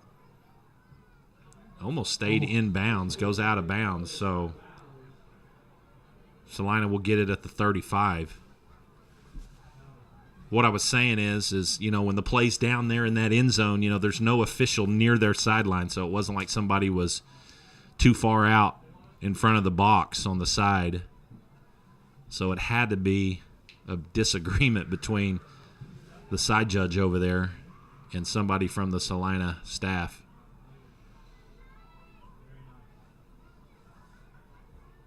Well, Coach, I've talked to a lot of people that have been worried about how this Henryetta defense was going to get tested against a legit, passing team.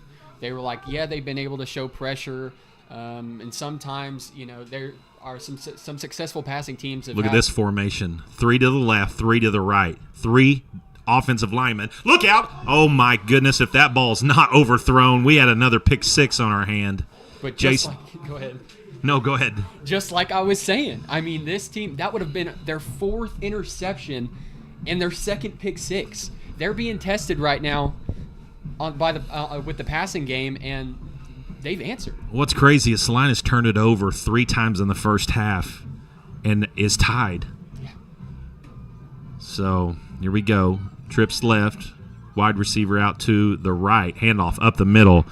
That front 7 for Henryetta standing tall there. Nice job by the Salina running back. He was originally hit for no gain. And you got to think that Coach McGill could call a timeout right here, right? I don't know if you do until – is it 3rd down? It's 3rd down. You do if you stop them on 3rd for sure.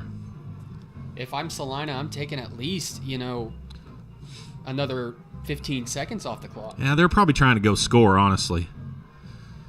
Same formation as before, but they've just run it on the other side. And dadgummit, we jump off sides. And Henryetta was just late getting around there. And when we did, they run a hard count on us. And we just weren't disciplined. We weren't set watching the football. We were listening to the quarterback. And you can't do that. Yeah. And they've done a great job with that all year, too. I don't think that's being called on them all year long. That's something that we've had a lot of success on the offensive side of the ball, but usually that's not a big problem for our defensive line. Well, we're just a little out of sorts. 3rd and short. Quarterback flips it to his running back. Upended, ball's loose, and they're going to call him down. They will call him down.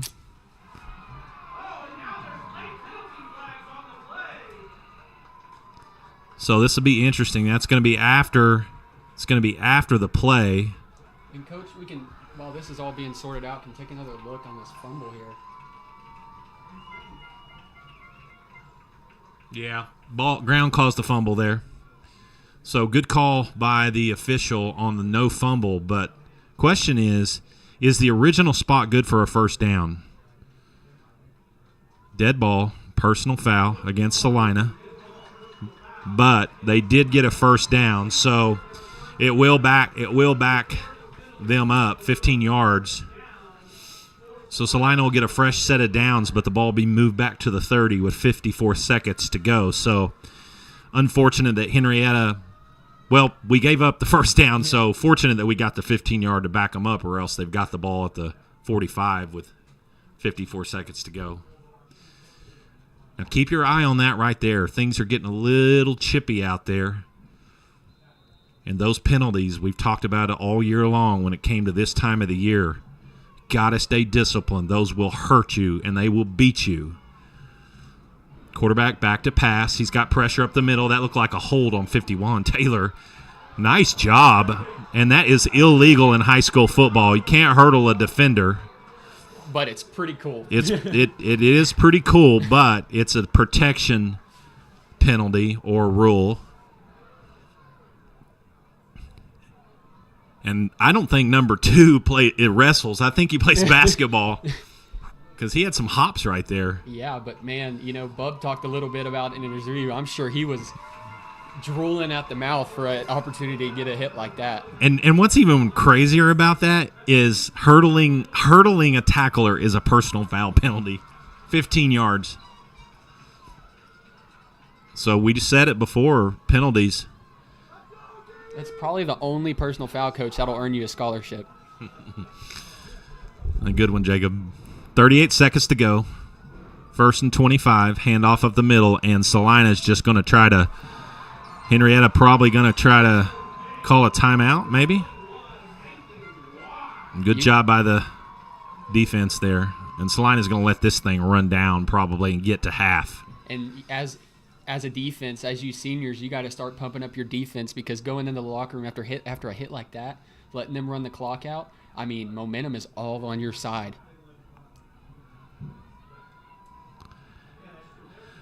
And they're going to let that thing run out. And we're going to go to halftime and an entertaining first 24 minutes of play. 12-12 is your score. Playoff football, Cameron Field. It doesn't get any better than this. And both teams will go to the locker room. And one more time, Jacob, give me your overall thoughts on half number 1. Man, Coach, they kept answering. They kept making big plays. Sorry, we're having some sideline cam problems here. Here we go.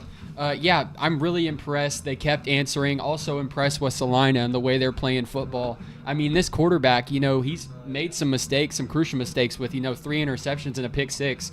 Defense is making great plays. Salina's bouncing back. I mean, the scoreboard tells the whole story. Sure does. And again, you would think, once again, if you turn the ball over 3 times, and I don't know how many penalties Salina had on them, but you would think that if you do that and you're still in a tie ball game, you're pretty fortunate. And they are, because Henrietta's only turned one of those turnovers into points. So anyway, the first half's over. Henryetta, Salina, deadlocked.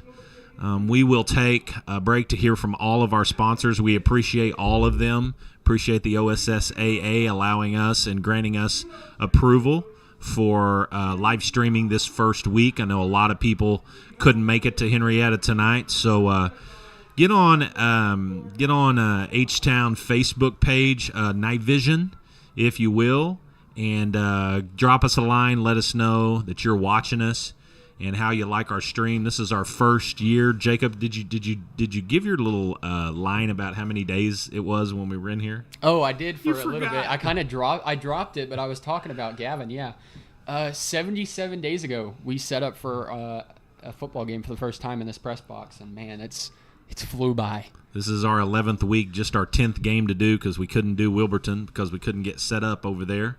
But we've had a great time, and we're enjoying tonight. So we're going to take a break to hear from all our sponsors. You guys get you something to eat and settle back in for the second half. It's going to be a good one. You're watching Night Vision TV.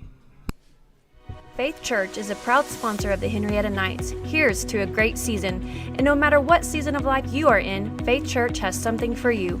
We would like to invite you to join us in person at one of our weekly worship services. On Sundays, we have traditional service beginning at 9 a.m., followed by our contemporary service at 10:30 a.m. You can also watch us online at faithchurchnow.com. We hope to see you soon. Go Knights!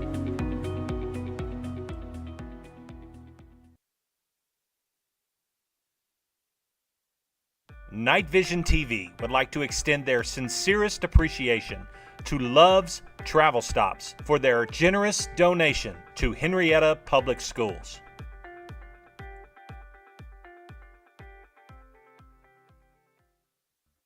The American Exchange Bank has been the pillar of this community since 1933. This bank has a great future. This is a very well capitalized bank, and we're proud of it.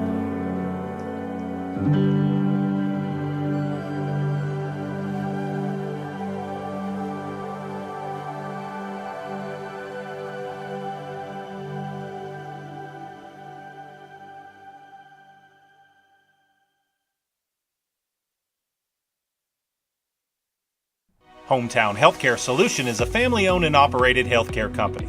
We're committed to providing affordable healthcare to our hometown folks and surrounding communities.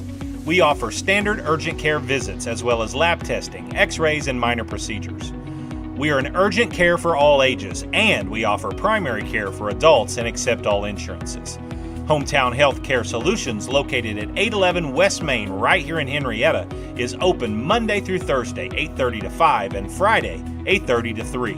After Labor Day, during increased peak flu season, we're open on Sundays from 12 to 4.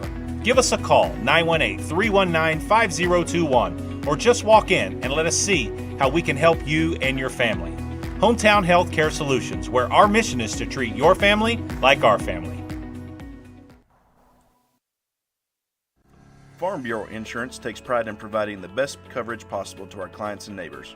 We can cover all of your insurance needs, from home, auto, farm, commercial, life, and everything in between. Stop by our Farm Bureau office at 1012 West Main Street in Henryetta, or give us a call at 918-652-3783. Living beside you, working for you. Farm Bureau Insurance.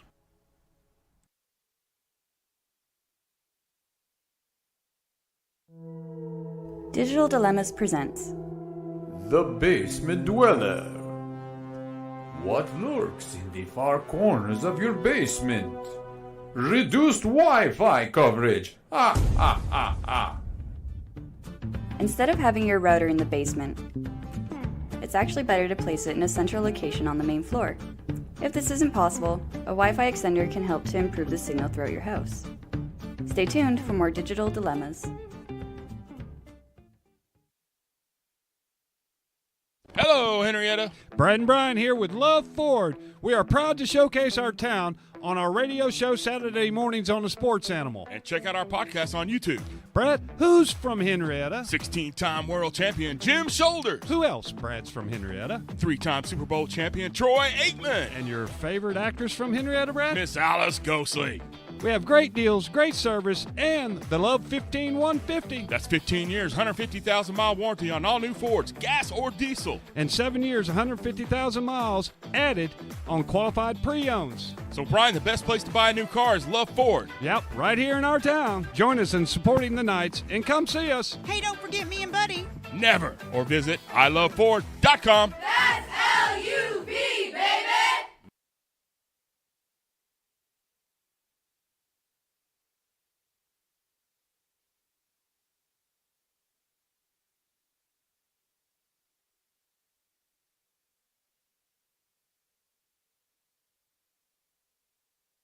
Rustler's Barbecue is a proud supporter of Henryetta Knights Athletics. Did you know that America's best barbecue is located right here in Henryetta? Rustler's Barbecue is open Thursday through Saturday from 11 a.m. to 8 p.m. and Sundays from 11 a.m. to 3 p.m. To place your order for pickup, call 918-650-9800. Rustler's Barbecue at 806 East Industrial Road. Rustler's Barbecue. Rustled right up just for you.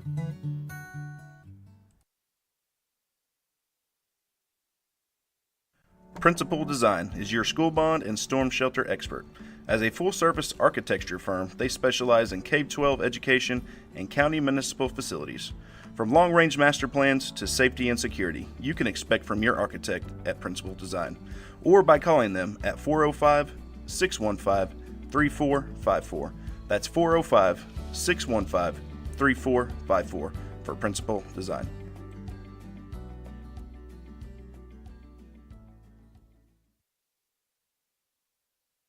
Is your organization tired of tech headaches? Let Shipman Consulting handle it. From cybersecurity to managed IT services, we keep your IT running smoothly so you can focus on what matters most. Call Shipman Consulting today and experience hassle-free IT. 918-200-9543. That's Shipman Consulting. Shipman Consulting is the proud sponsor of wireless internet for Night Vision TV.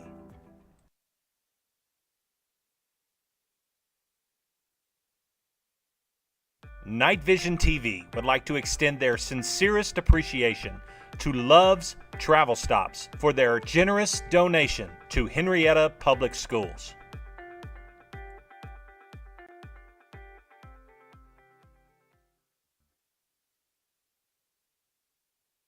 The Muskogee Creek Nation Reintegration, located in Henryetta, Oklahoma, offers adult reentry and at-risk youth services, as well as fiber optic technician training. The mission of reintegration is to enhance public safety through cultural program initiatives, to provide justice involving tribal citizens and at-risk youth with education and employment opportunities. Please contact our office at 918-549-2620 for more information. Mado.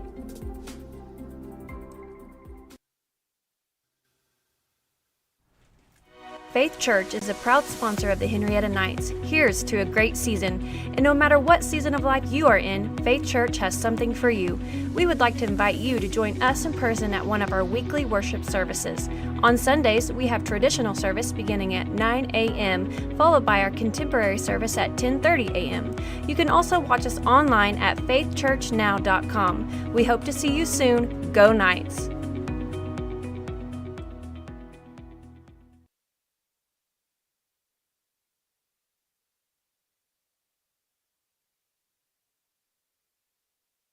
The American Exchange Bank has been the pillar of this community since 1933. This bank has a great future.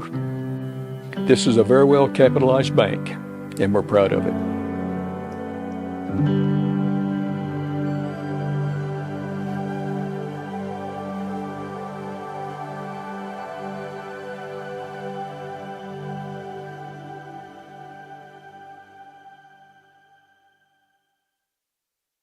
Hometown Healthcare Solution is a family-owned and operated healthcare company. We're committed to providing affordable healthcare to our hometown folks and surrounding communities. We offer standard urgent care visits as well as lab testing, x-rays, and minor procedures. We are an urgent care for all ages, and we offer primary care for adults and accept all insurances. Hometown Healthcare Solutions, located at 811 West Main right here in Henryetta, is open Monday through Thursday, 8:30 to 5, and Friday, 8:30 to 3. After Labor Day, during increased peak flu season, we're open on Sundays from 12 to 4. Give us a call, 918-319-5021, or just walk in and let us see how we can help you and your family. Hometown Healthcare Solutions, where our mission is to treat your family like our family.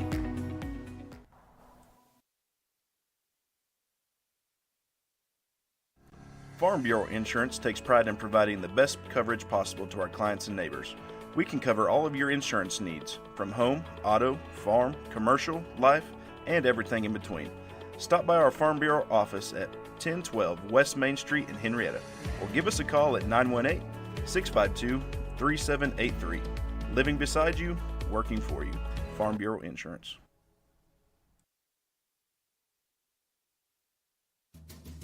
Digital Dilemmas presents Dog Delays. Can an old dog learn a new trick? Not when it's an old device trying to process fast connection speeds. Even with the best Wi-Fi router, if you're connecting to the internet wirelessly from an old device, you will probably experience slow speeds. Consider upgrading your devices to improve your online experience. Stay tuned for more Digital Dilemmas.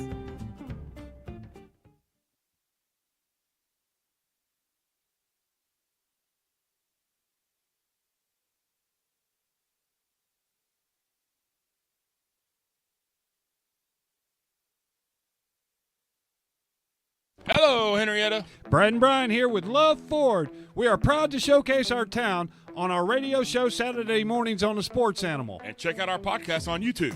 Brad, who's from Henryetta? 16-time world champion Jim Shoulders. Who else, Brad's from Henryetta? 3-time Super Bowl champion Troy Aikman. And your favorite actress from Henryetta, Brad? Miss Alice Ghostley. We have great deals, great service, and the Love 15-150. That's 15 years, 150,000-mile warranty on all new Fords, gas or diesel. And 7 years, 150,000 miles added on qualified pre-owns. So, Brian, the best place to buy a new car is Love Ford. Yep, right here in our town. Join us in supporting the Knights and come see us. Hey, don't forget me and Buddy. Never. Or visit iloveford.com. That's L-U-V, baby!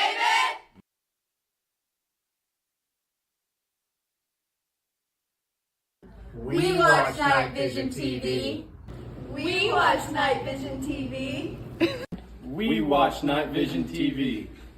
Hi, watch Night Vision TV. Me too. We all watch Night Vision TV. Are you?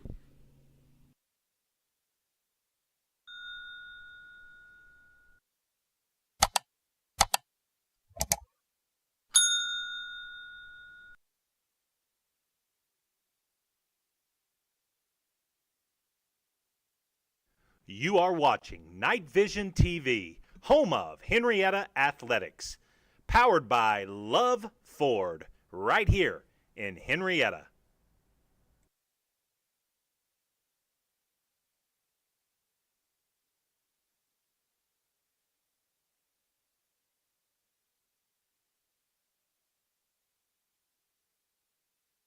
Rustler's Barbecue is a proud supporter of Henryetta Knights Athletics. Did you know that America's best barbecue is located right here in Henryetta? Rustler's Barbecue is open Thursday through Saturday from 11 a.m. to 8 p.m. and Sundays from 11 a.m. to 3 p.m. To place your order for pickup, call 918-650-9800. Rustler's Barbecue at 806 East Industrial Road. Rustler's Barbecue. Rustled right up just for you.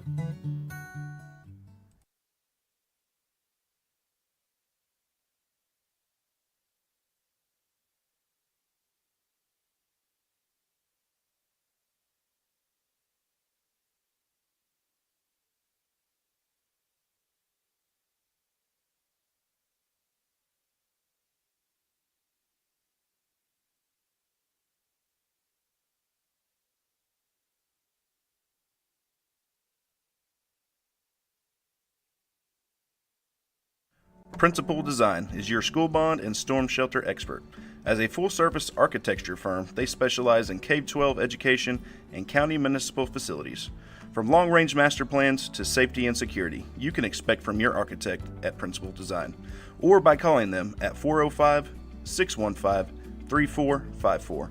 That's 405-615-3454 for Principal Design.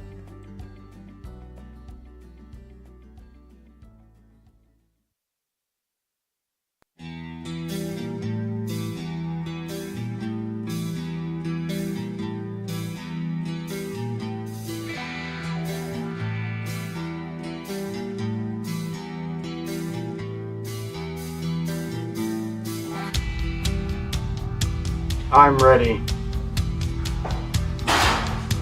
I'm ready. I'm ready. I'm ready. I'm ready. I'm ready. I'm ready. I'm ready. I'm ready. Are you?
You are watching Night Vision TV, home of Henryetta Athletics, powered by Love Ford, right here in Henryetta.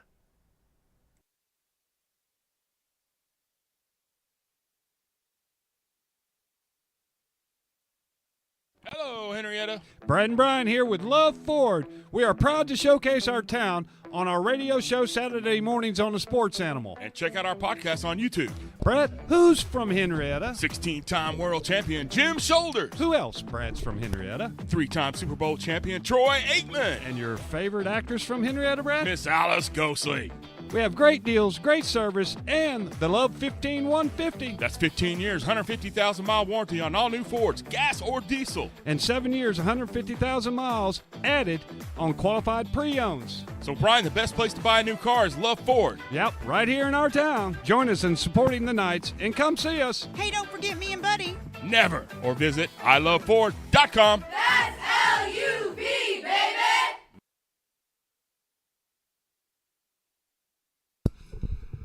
And we are back, getting ready for the second half here in our Muskogee Nation sideline cam. Mr. Mavericks Randleman down there doing work. Hadn't got to go to him much. This game has been fast and furious in the first half. Once again, appreciate Love Ford, our title sponsor for Night Vision TV, year 24-25, and our inaugural year of live streaming Henryetta athletic games. Appreciate Brad and Missy. You see right there Henryetta getting loose, limbered up, back ready to go. And, Jacob, you talked about it while we were sitting here during commercials. You've been impressed with Henryetta coming out of the locker room with halftime adjustments. What are you looking for here as we come back? Aggressive with the ball. Coming into this game or coming into this half, it's really big to jump up in front on the scoreboard. They've been kind of chasing Salina here this first half. Only 2 offensive touchdowns scored out of 4 for both teams, so love to see the ball in the end zone here. Yeah. Brady getting that arm loose out there, bringing it back. Still in the sideline view there, or coming back top? Coming back top. Coming back up top. But yeah, we've said it again. Usually if you get 3 turnovers in any game, you got a chance to be leading when the game's over, but Henryetta gets 3 in the first half, but they're tied. And a lot of that was just, inability to move the football the first 2 or 3 drives, and then they found something there after the big pick 6 momentum swing by Gavin. That last drive on offense, Henryetta marched right down the field, and a lot of it was just quick passes out on the perimeter to Perez, and that little pitch pass to get to the outside, and all to this side of the field on the short side. So look for Henryetta to revisit that, but I doubt that they'll come straight back out to it, pretty much knowing that Salina is preparing for that themselves, making adjustments in the locker room. So, but you're right, Jacob. Henrietta's done a really good job when receiving the second half kickoff of coming out and being scripted and putting together a scoring drive. We saw it happen against Valiant. We've seen it happen the last 2 or 3 weeks. So we need it to happen here tonight, and Henryetta needs to get the lead and let that defense start working on Swar, the quarterback. Let's go to, did we get sideline cam right there with James George? We've got our stunt drummer. James George is in extension in a stunt right now with the quads up. Get the camera. He's recording, but he's recording the sideline. We can just zoom in on him. Okay.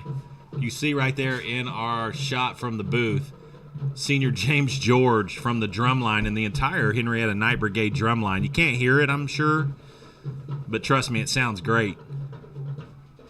And if you've been to any Henryetta football game, you know exactly what he's playing.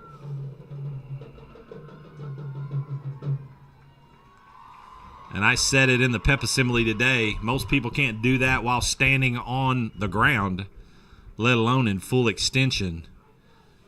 And James doesn't look too comfortable right now trying to get out of that extension, but he's down on the ground and safe.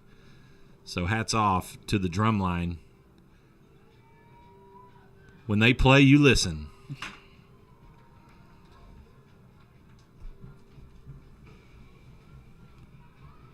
So playoff football in H-Town for the 3rd year in a row. In H-Town for the first year of those 3. We were on the road the last couple in round number 1.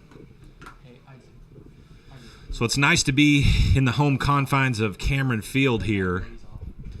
And we are getting ready to kick off to start the second half Henryetta set to receive.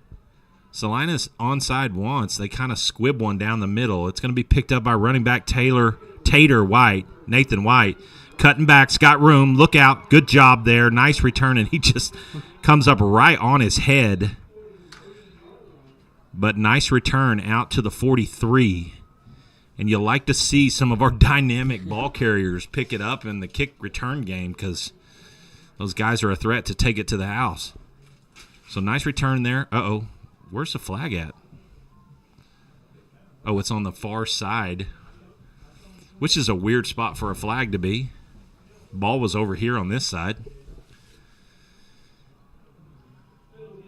So it's going to be on Henryetta, and that starting field position of the third quarter erased on that penalty. I didn't even see what it was.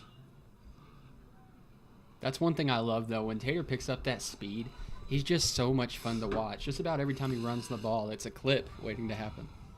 Here we go, 1st and 10. Hand off to Powders, trying to get to the edge. Cuts it back right there. Oh, that ball almost came out of his hand. Good job on the tackle there by number 10. Hayden Benfield of Salina, but nice pickup. And that's the one adjustment Henrietta's made. They have stopped running in the A-gap and started hitting it off tackle and on perimeter. And they've seen some success on the ground there. Again, successful year on the ground, over 2,500 yards in 10 games. And they're at work here. 2nd and 4. Direct snap to Will Perez. Cuts it up. Look out. Great move there, and he's a spin move and staying on his feet away from busting that one. And Will's running north and south whenever he gets to the perimeter, so love seeing that.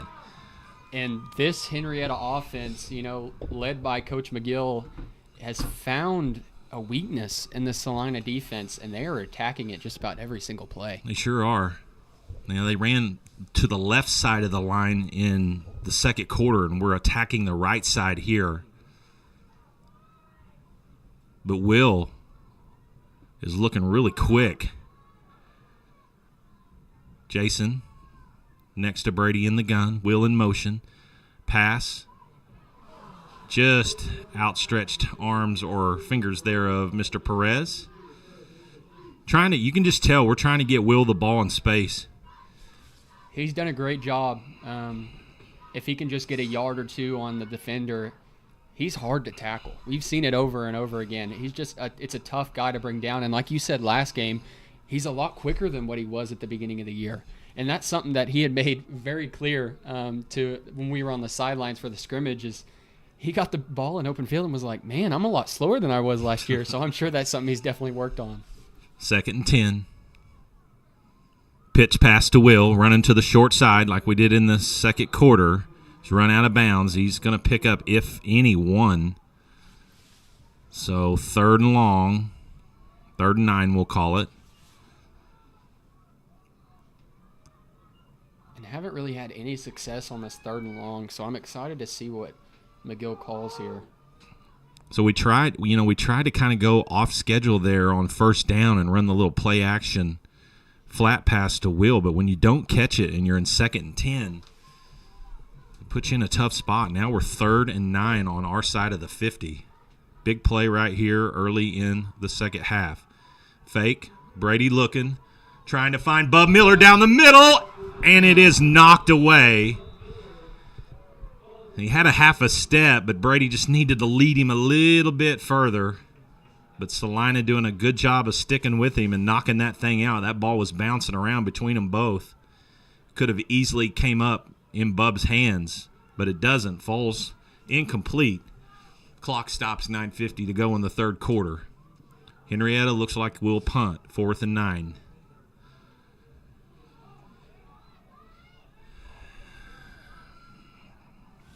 It's the second time we've had to run a guy out there late on the punt team. That ball was maybe punted off one of our guys. Try to pick that up. Let's see what happens. Nice hit there. Second guy, number 4, Damon Arthur. So nice punt, and I swear it bounced off one of our linemen's shoulder pads. Gave a good spin.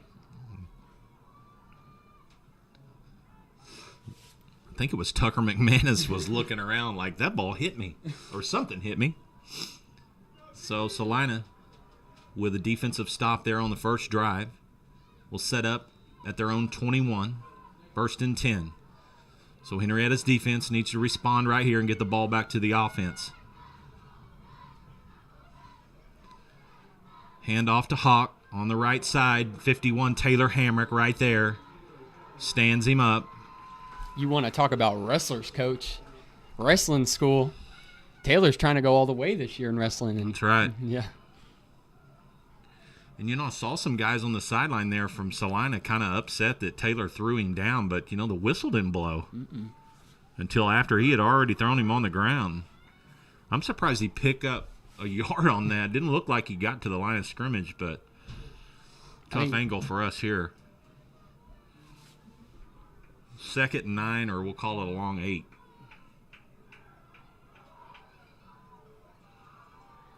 Going to spread the field. Swore back to pass. Jordan Miller in his face. Come on, Jordan. You got to dive for him. Flag on the play.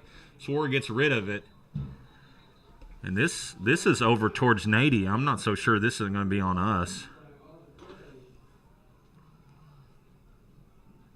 This is a tough penalty if it's on us over here because the ball was not coming in this general direction, and Nathan's just not moving very well, so I don't know if he grabbed a hold of somebody or what. And that's what it is. It's a holding penalty. Eagles. I think it's a defense. Or do you say the defense?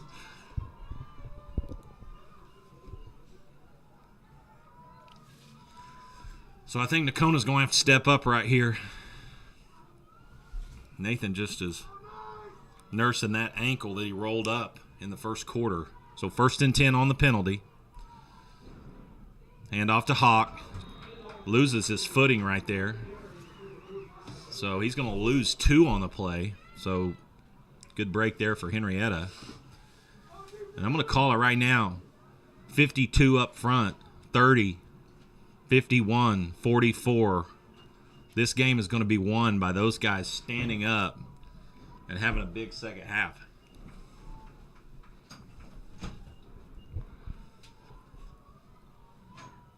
Second and 11. Swore back to pass. Looking. Fires up into the air. Oh, that's going to be pass interference. It's on both sides. Nakona had his arms wrapped around him. I think the receiver also. They were kind of tied up, hand fighting, both of them. And Nakona had great coverage. He didn't have to have his hands on him. But it's going to be on us. Because Nakona slammed him to the ground. Yeah. There, you got to think fall, right? You got to think.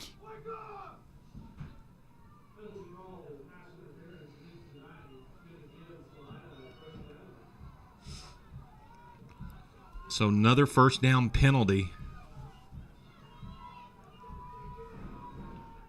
Just 2 tough breaks. And that Salina passing game just putting pressure on those guys out on the perimeter. Hand off to Hawk. He's got running room off the right side. Breaks a tackle. Out. Looks like a pickup of just 10 or a little more. So it's going to be another Salina first down.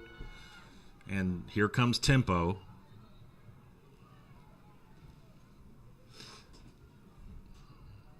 Officials timeout.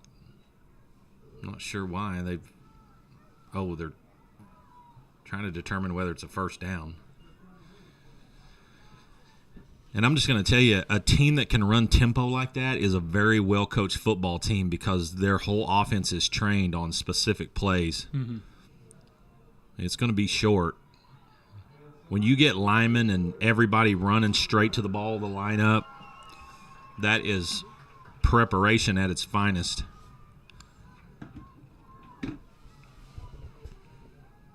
You see that on Saturdays and Sundays a lot, and sometimes I think offenses go too fast. But Salina having success with it tonight. 2nd and just inches, and they're going to look to throw it on 2nd and inches. He's got plenty of time. Passes up. He's got a guy wide open. Caught. Touchdown.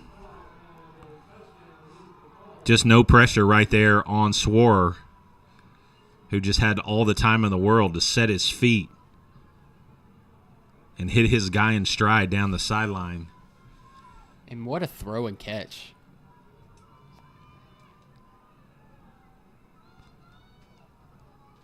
And Salina looking very poised for a young football team. They do not look intimidated. And the moment doesn't look bigger than them right now. They're playing really, really well. And in the 2-3 game, that is supposed to be a competitive football game, especially if you're depending on your districts and how tough they are. Kick is up. It looks good, and it is good. So the Wildcats up 7, 19-12, but 7:52 to go here in the third quarter. Let's take a quick break. You're watching Night Vision TV. We'll be right back. Principal Design is your school bond and storm shelter expert. As a full-service architecture firm, they specialize in K-12 education and county municipal facilities. From long-range master plans to safety and security, you can expect from your architect at Principal Design, or by calling them at 405-615-3454. That's 405-615-3454 for Principal Design.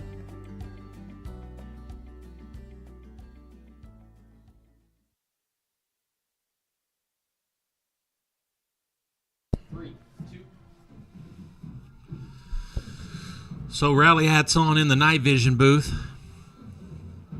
Down 7:50 to go here in the third quarter. And Henrietta's just going to have to dig deep and find out how big that heart is and respond. They've done it every time tonight. Fielded by Williams, looking for a block, trying to cut it upfield. Nice return, no flags on the play. There should be one right there on number 22. It just drove our number 12's helmet into the ground while he was on top of him. But nice return there. Good field position. This one gets to stick without the penalty, so it'll get out to the 41, looks like. So look to get a healthy dose of perimeter run game. And Henrietta's tried play action a couple times, and they've had it open. We just haven't connected. You just got to think that that's got to work out in our favor sooner or later in one of those down and distances that sets Salina up. Hand off up the middle to Powders. Nice hard run. Still breaking, looking. Good job by Jason. He was hit at the line of scrimmage. And that's when number 2 is the most successful. I mean, he's good when he can, kind of stutter step, but man, when he runs downhill, he's got so much muscle. He's really hard to bring down. Nice pickup on first down. We talked about that the last drive. When you don't get anything on first down, second down becomes difficult. You come very predictable. But pickup of 6 there on first. Bring up second and a long 4. Ball to 47. I think it's going to be going back to Jason here. Oh, maybe will. No. Tries to go to the right side, then he breaks it back. He's going to have to – oh, man, that's going to be a holding too. That play was just snuffed out, and we're not only going to lose back to the original line of scrimmage, you're going to tack on 10 yards to it. Oh, they're going to decline it. Interesting.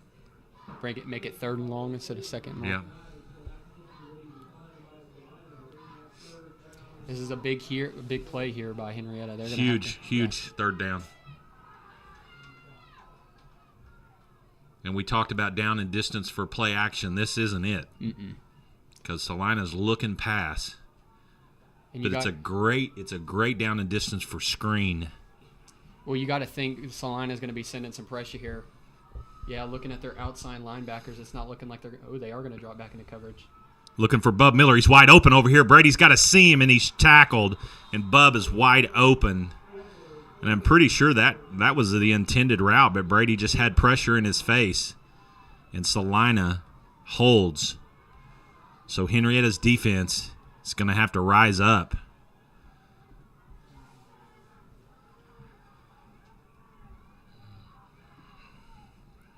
So a little miscommunication there.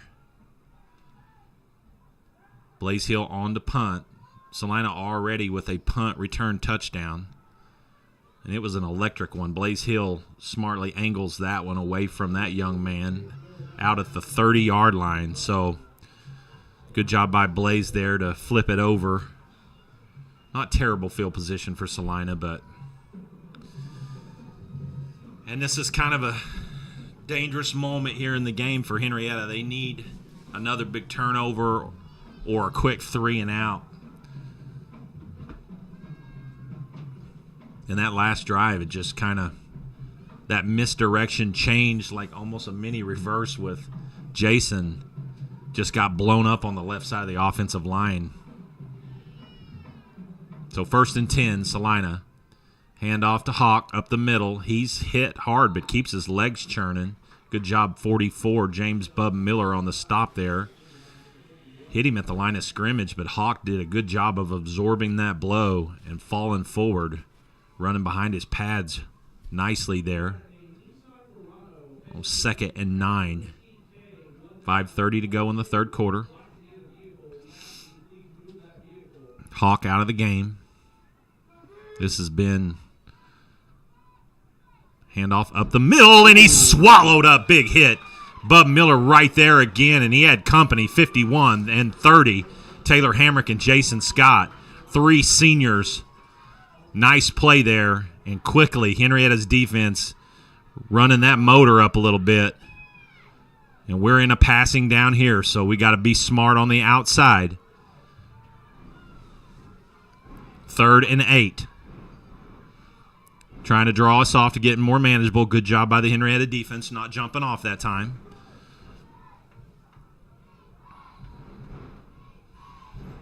Swaber back to pass. And it is caught. Nice strength there by number 15. Ryan Hedges. And that's good for a first down. I mean, their quarterback's putting the ball where it needs to be. He's putting it right on the money. And they're making some great catches, too, with guys hanging on them. Just some physical receivers. We need a turnover. Absolutely. Or a big penalty to set them behind the chains. Hand off up the middle. Nice positive yardage. Dudes jumping. Looked like they were trying to jump on the football there. Pick up a 4 or 5 on the play. And they're going to go right back, and they're going to... Henrietta's going to get... Running tempo. He's going to go deep again. Looking, turn around. So incomplete. So they are stretching the field. And, you know, Will was kind of out there in center field right there and just didn't really go make a play on the ball. Looked like he had a chance to. Yeah, it looked like he was underneath it, was going to be able to high point the ball, but everything looks different when you're down on the field. Coming straight up to the line, running that tempo. 3rd and 6. He didn't jump off. Good job, Jason. Slamming on the brakes before his nose got into the neutral zone. Come on. We need to dial it up right here, Coach. And looks like Salina is going to call timeout at the 3:55 mark. We'll take one with him. You're watching Night Vision TV playoff football at Cameron Field. We'll be right back. Night Vision TV would like to extend their sincerest appreciation to Love's Travel Stops for their generous donation to Henryetta Public Schools.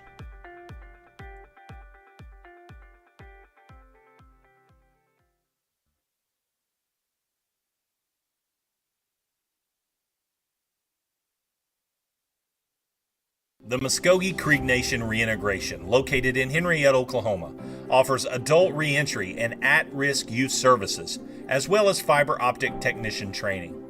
The mission of reintegration is to enhance public safety through cultural program initiatives, to provide justice involving tribal citizens and at-risk youth with education and employment opportunities.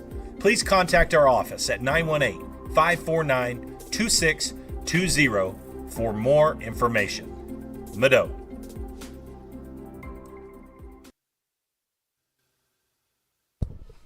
And we bring it back in. Here we go. 3rd and 6. Quarterback back to pass, no pressure, and it is complete. And just giving too much cushion on those outside routes. Too much cushion, and Henryetta they've just thrived off of getting to the quarterback. Early on, Salina was getting it out of his hand quick. Now he's just in a 3-step drop and letting his receivers run that route, make their cut and their break. And he's got dudes open. 1st and 10. Handoff. There we are in the backfield. Blaze Hill hits him and cleaned up. Come on, strip that ball out. We were trying to. Great job. That play's made by 55, and he's letting the home crowd know. He's fired up. Loss of 4 on the play, back almost to the 50-yard line. So that's what we talked about. Getting them behind the chains into predictable downs and formations and plays. 2nd down, 14. Hawk back into the game. Hand off to him, up the middle, got running room. Nice pickup on the play all the way down to the 41. It's another big 3rd down. You got to think it's 2-down territory here, but if you can get a stop here, they're going to be throwing the ball here. Maybe can get a hand on that ball. Well, they've tried to draw us off on the hard count a few times. We've done a better job at it the last couple times, but they're not necessarily in a throwing down here. If you can cut the distance to 4th and 3, we'll see what they do. That's what they do. They're going to hand it to Hawk. We don't have a guy there to apply pressure, and they're going to get the 1st down, and Salina back to controlling the front right here in this drive. Down to the 31, and the Wildcats are on the march, trying to extend this to a 2-score lead. Still a lot of football to play. Henryetta just needs a energy infusion. Big play. A lot of seniors out there. It's time to step up. 1st and 10. Hand off to Hawk up the middle. Nice play. There's one of those seniors, 52, Jordan Miller. You can't block him every time. And you're seeing more fatigue on this Salina team than you are this Henryetta team. And you got to think once it gets in that 4th quarter, if there's going to be an opportunity for Henryetta to jump on it. Just got to make sure we're still within striking distance. Yes.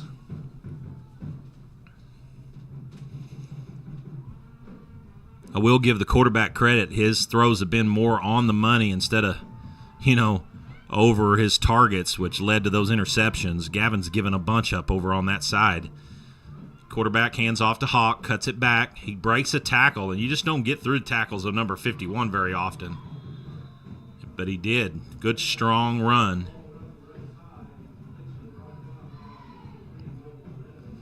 First down. And the Salina crowd is feeling it right now.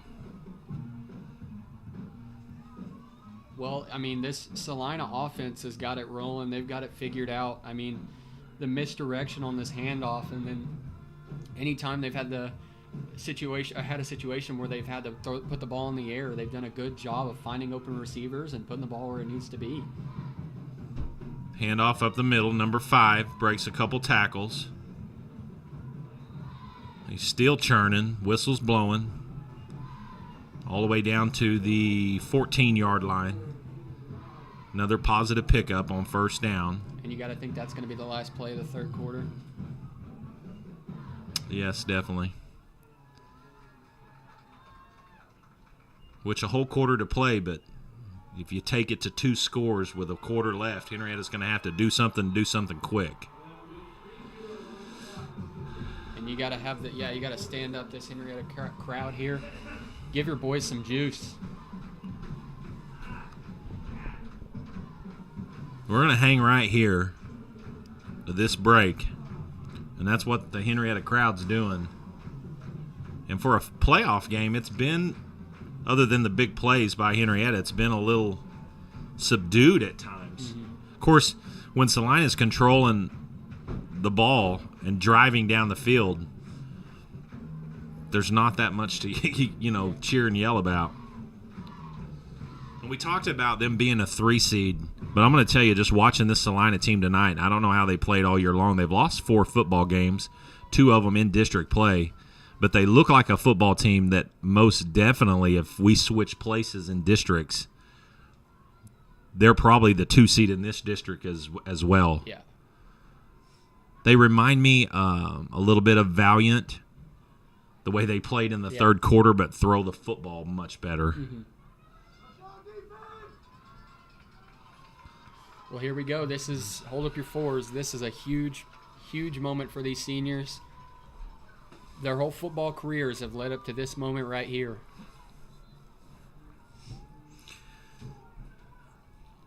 And we don't, just watching our guys, we still just kind of look a step slow. Yeah.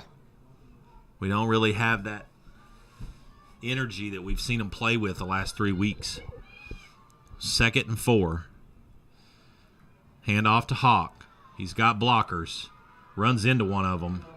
Still churning his feet. Tackled by Taylor Hamrick, but well downfield. And they're just running the same play now. It's kind of like how we were at the end of that second half. It's just, we're going to run it until you stop it. And they're right up on the ball trying to go again, wanting to punch this thing in 1st and goal from the 5-yard line. Hand off to Hawk. Good job by the Henryetta defense closing that down. Number 17, Landon Honeycutt Jones, doing a good job of being the first guy there to slow Hawk down. And they've been in this situation once before.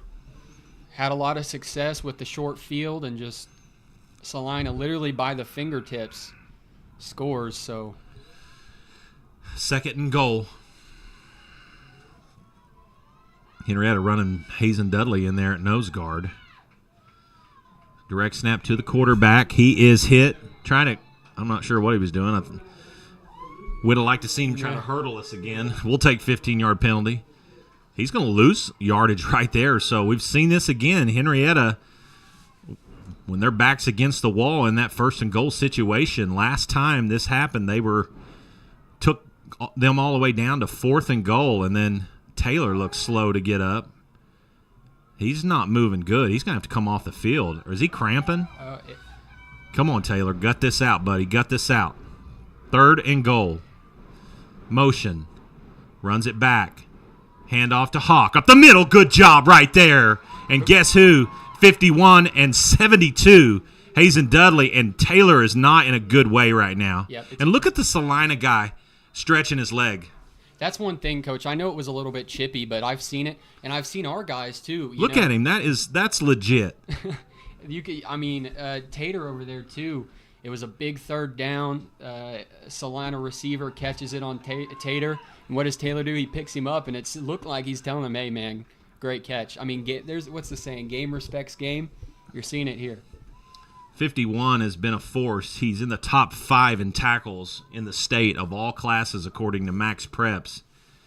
And I know that Salina offense knows who 51 is. And for them to be in a situation in down and distance to goal, for their running back to help him stretch a cramp out. Here we go, Coach. All right, big moment, and here we go. The crowd on their feet. Need to make some noise right here. They threw a little misdirection pass last time. This one's going to be a pass again. He's looking, runs a little out route. Caught. Receiver stuck his foot in the ground, and Henryetta bid on it. And I'm going to give credit not only to the quarterback, but Salina. Their route running is precise. Yes. He kind of double moved. He tried to go inside, and Nakona bit on it, and he just stuck his foot in the ground and hit the out route. And the quarterback sticks it right there. Swar. And then he fires a strike off the field.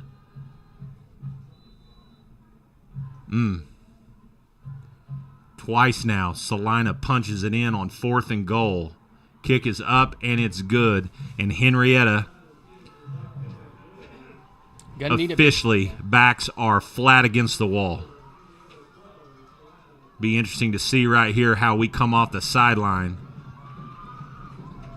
And I see Jordan Miller. He looks like he's got some fight still in him. Taylor's trying to work that cramp out still.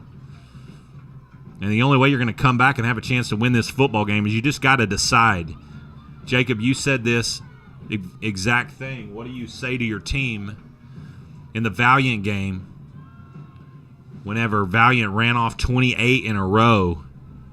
And the answer's the same as it was that night. It's like, how bad do you want it? And if you want it, you got to step up and make plays. Henrietta's made plays, but they haven't made enough back-to-back. Just think about 4th and goal 2 times. If we stop them, it's a 12-12 football game. Instead, it's 26-12, 10:50 to go, and Henrietta offense has got to take the ball down and put points on the board. And a huge factor, too. I mean, just in the first quarter, we lost Nathan, and that's a big guy in coverage that they haven't had all night. Handled by number 26, Joseph Cummings. Hang on to the football, bud. There you go. So decent field position for Henrietta. So you can't be super methodical here. You don't want to take too much off the clock, being down 2 scores, especially with the way Salina's moved the football, because they have chewed up tons of time on 3 touchdown drives of 60 or more and run into the 3rd and 4th down in the drive multiple times. So here we go, 1st and 10. Henrietta, we're in Wildcat. We're going to run it this side. Will trying to beat the first guy who's in the backfield, trying to make him miss. He does. Great job by Will there. That was a 7-yard loss all over it, but instead Will Perez gains 5 on the play. And that was just burst. He stiff-armed him and then created separation and then outran the guy. So Salina with pressure right up the middle right there and almost blew that up. Back to Brady in the gun. 2nd and 5. Handoff, Nathan White. Up the middle, he's got room, trying to take it. He's got a guy closing in on him. Tries to knock the ball out. Good job, ball security there by 21, Nathan White. Great job by the front by Henrietta to open up a hole you could drive a Mack truck through. And Henrietta's looking to run tempo here. Still 10 minutes, 30 seconds to go. So there's the response. We just need to capitalize and close it off. Wildcat formation. Brady's going to motion out to the right. Up the middle, Will trying to pick his way. Good job by the defensive line there. And we're lucky we didn't get a procedure penalty there because Brady was turned and moving towards the line of scrimmage when we snapped the ball. Like it's the indoor arena football league. And I mean, if I'm making an assumption here, just how we played, keep the ball in number 3's hand, keep the ball in number 21's hand. Positive gains are coming when those guys have the ball in their hand. Lining back up in Wildcat. Snaps a little low. Will handles it, trying to stretch it, trying to get a spot. And he is almost tripped up, but good job of getting his head upfield. Not going to pick up many, so still going to be 3rd and goal from about the 10. He may have got to the 9.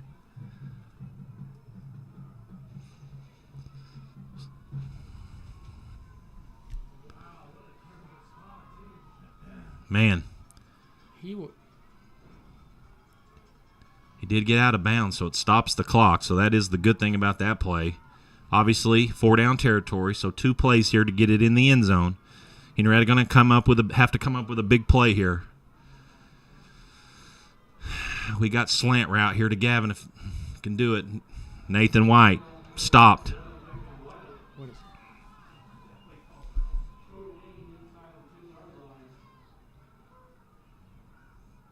So it looked like Henrietta was just maybe trying to catch him looking for pass.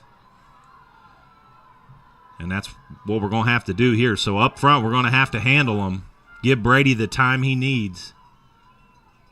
Henrietta has 3 timeouts, 17 seconds to go on the play clock.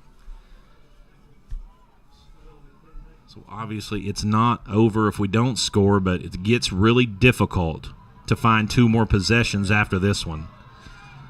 Here we go, 4th and goal. Snap, Brady rolling to his left, looking back. He's got a guy open. He's got to try to get rid of it, and he can't do it.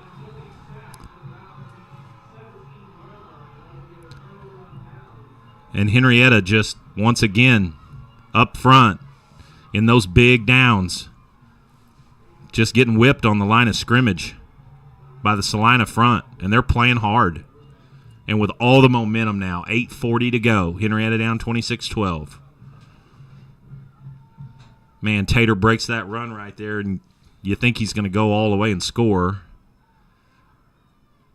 The unfortunate thing is he gets tackled at the 10, so it's 1st and goal from the 10. And then when you don't gain any yards on the first 2, it just sets you in a bad spot.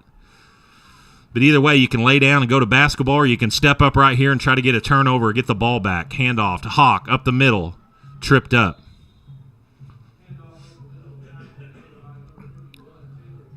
Taylor not moving well, but he's gutting it out.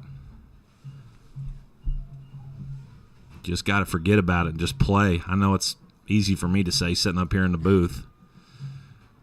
He just keeps grabbing that calf. He's got a cramp balled up.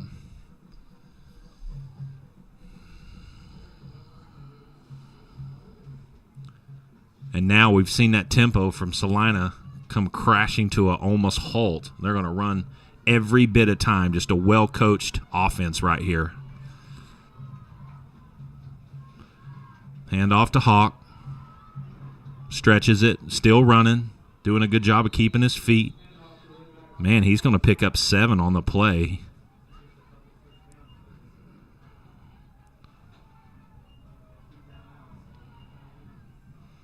Ball spotted at the 25. 3rd and 1.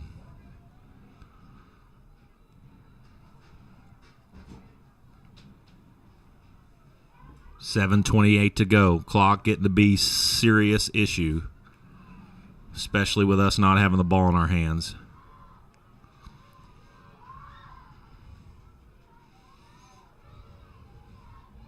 Hand off to Hawk, cuts it back. We need to hit him in the backfield. Oh, we had him, but he gets out of it, and he's going to get the first down.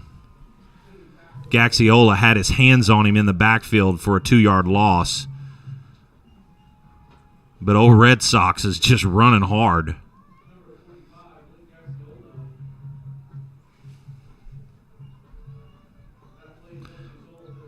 And the one thing that the Salina running backs have not done is they have not put the ball on the ground tonight.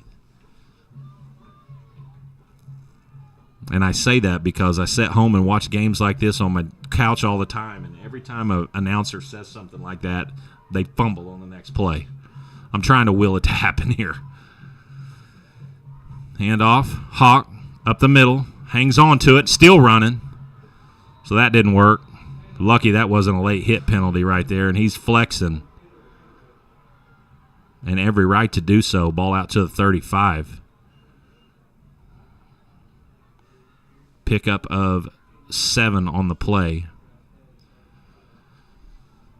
6 minutes. Coming down on 6 minutes to go. Salina milking the clock. And you got to think without a big turnover or something right here, this is going in the wrong direction for Henryetta.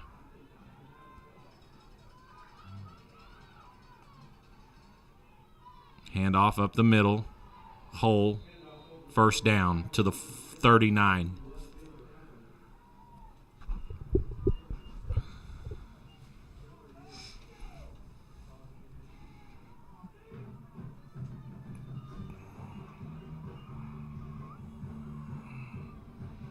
You don't see that very often right there, 51 with his hands on his knees.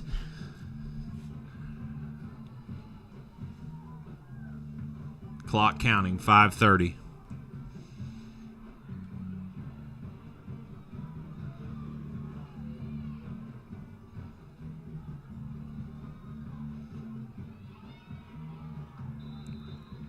Just a gashing ground game right now for Salina. And that front 7 of Henryetta on defense is just not where they've been all year long. Well, no, Coach, they've been out on the field for pretty much the whole second half. They've only probably got about 4 minutes of time of possession when you got to think that Salina's up there about 12. That's a big difference.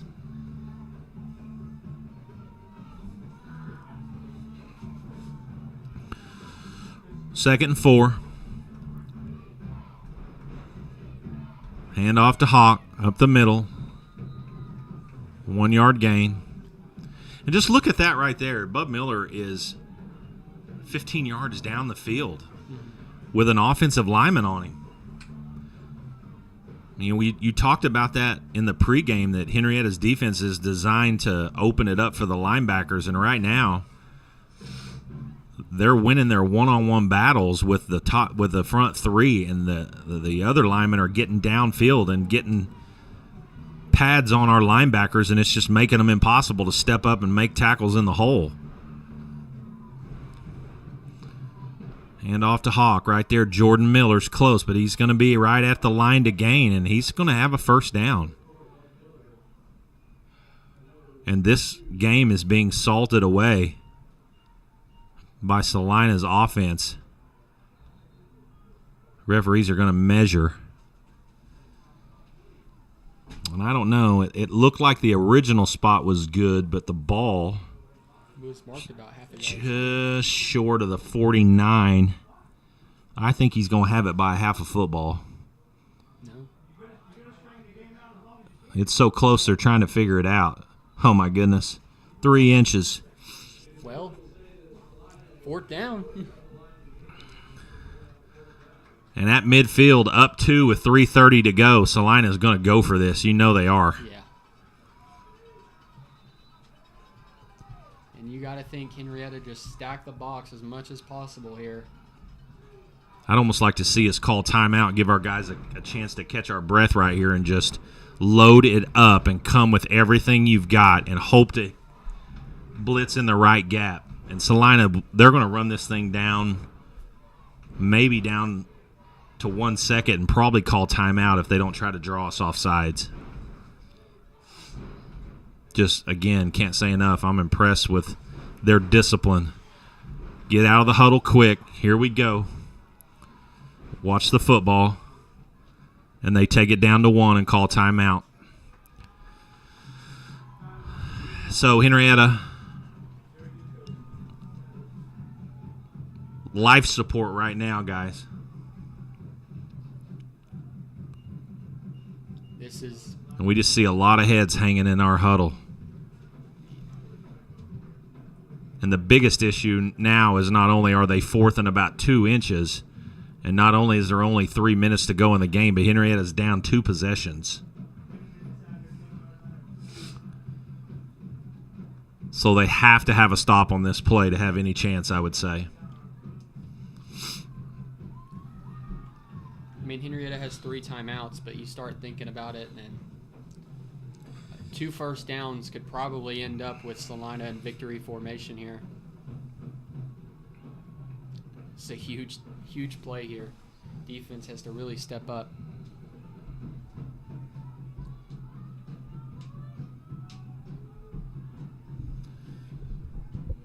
Look at the size of the center right there. Yeah, they've got some big boys.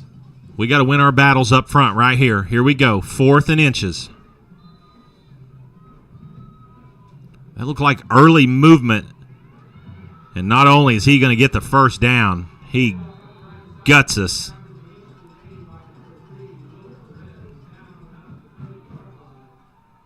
Down to the 29.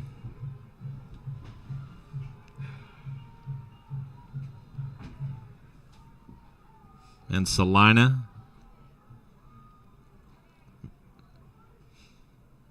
is smelling it. 2:40 to go from an upset on the road of the 2 seed, Henrietta. Haven't even looked at any scores. This game's been fast and furious. Just going to see what Stroud's doing. Handoff up the middle. Henrietta's going to have to call timeout. Stroud's up 38-12 over Community Christian. Another Okmulgee County score. The Beggs Demons traveled to Alva. That's a 3-2 matchup. Beggs up 43-0. Wow. Beggs is probably the best 2 seed. And just to talk a little bit about 2A7 and how tough they are, Adair, one of the top 3 teams in the state, their 2 seed, Colcord, is beating Valiant 40-0. So it makes you think that this 2A7 football district has got some good football teams in it. In Colcord, Adair, and this Salina Wildcat team. And, sometimes that's, those matchups are predetermined as to who you match up against district-wise. Now, obviously, who finishes first, second, third, and fourth is determined on the field. But before the season even starts, it's determined that the 2 seed from 2A8 plays the 3 seed from 2A7. So Henryetta had a date with the 3 seed from that district all along as the 2 seed here in 2A8, and you see that sometimes. You see districts loaded up, and you might see a district have 3 of their 4 teams in the playoffs win their first round game, and I've even seen districts win all 4. Their 4 seed beats a 1 seed from another district.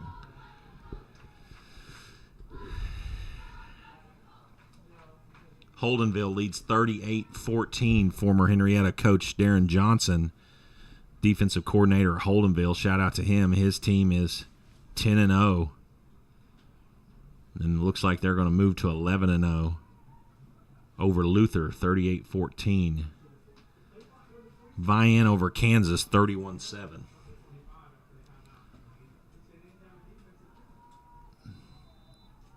So 3rd and 6. Well, man, even Kansas, Coach. Kansas holding Vian to a lower score than what we played them. Hand off to Hawk up the middle. He stood up by, it looked like 52, Jordan Miller. Yep. So 4th down. Henryetta calls timeout. Their final timeout of the game. Looks like they may get it back here, Coach.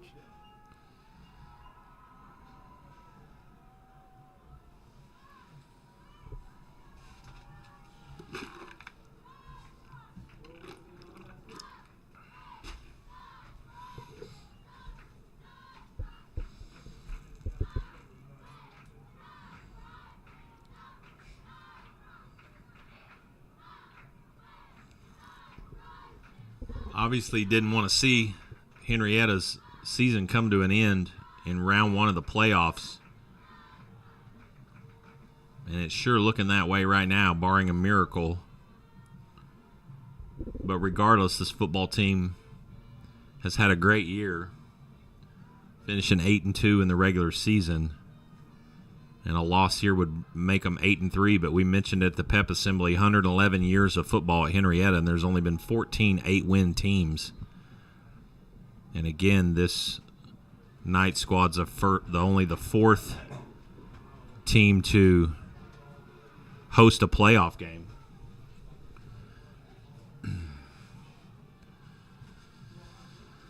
So Salina comes out, 1:26 to go, 4th and 7. And they'll go for it here. And they're going to put it in the air. And there's that out route. And it's caught again for a 1st down. And that's going to do it. Once again, see the route there? It was beautiful from the get-go. And you called it, Nakona's kind of been thrust into having to cover that corner position over there with Nady down, and he's played hard, but the hardest thing in the world to do is defend a route runner that runs a great route, He sold that he was trying to go to the end zone. Nakona was trying to give him space. Once again, sticks his foot in the ground, comes back to the football, knows right where the line to gain is, and catches it. They're going to put Brady out there. Well, it's not going to matter. Salina's going to take a knee.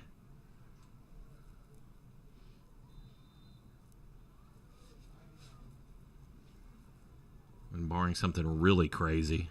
They're going to take it maybe twice to the ground. Yeah, they're going to have to snap it one more time.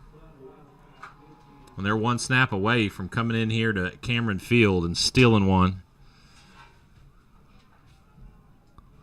from the Knights, and the Knight fans are starting to stroll out.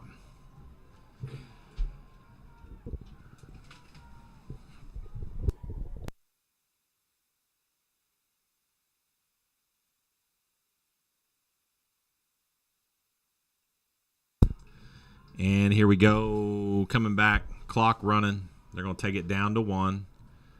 Snap, Taylor, one more time, his last high school football play.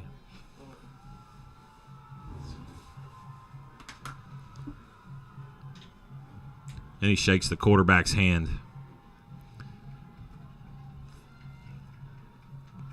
And Taylor's going to see some of these dudes on the map probably this winter. And that's pretty crappy of that guy right there at 55. But that is the ball game. Your Salina Wildcats. If you're from Salina watching the broadcast, your team is well coached, disciplined, athletic, physical, everything you got to be a playoff football team and win a game in the playoffs. And that's exactly what they were. So hats off to them. And hats off to this Henryetta team. I know they're crushed right now. And this is a perfect example of when you get into the playoffs, you got to be the aggressor, and other teams want to win just as bad as you do, Jacob. And Salina hit us in the mouth, and they kept swinging. And we just couldn't ever really get it going.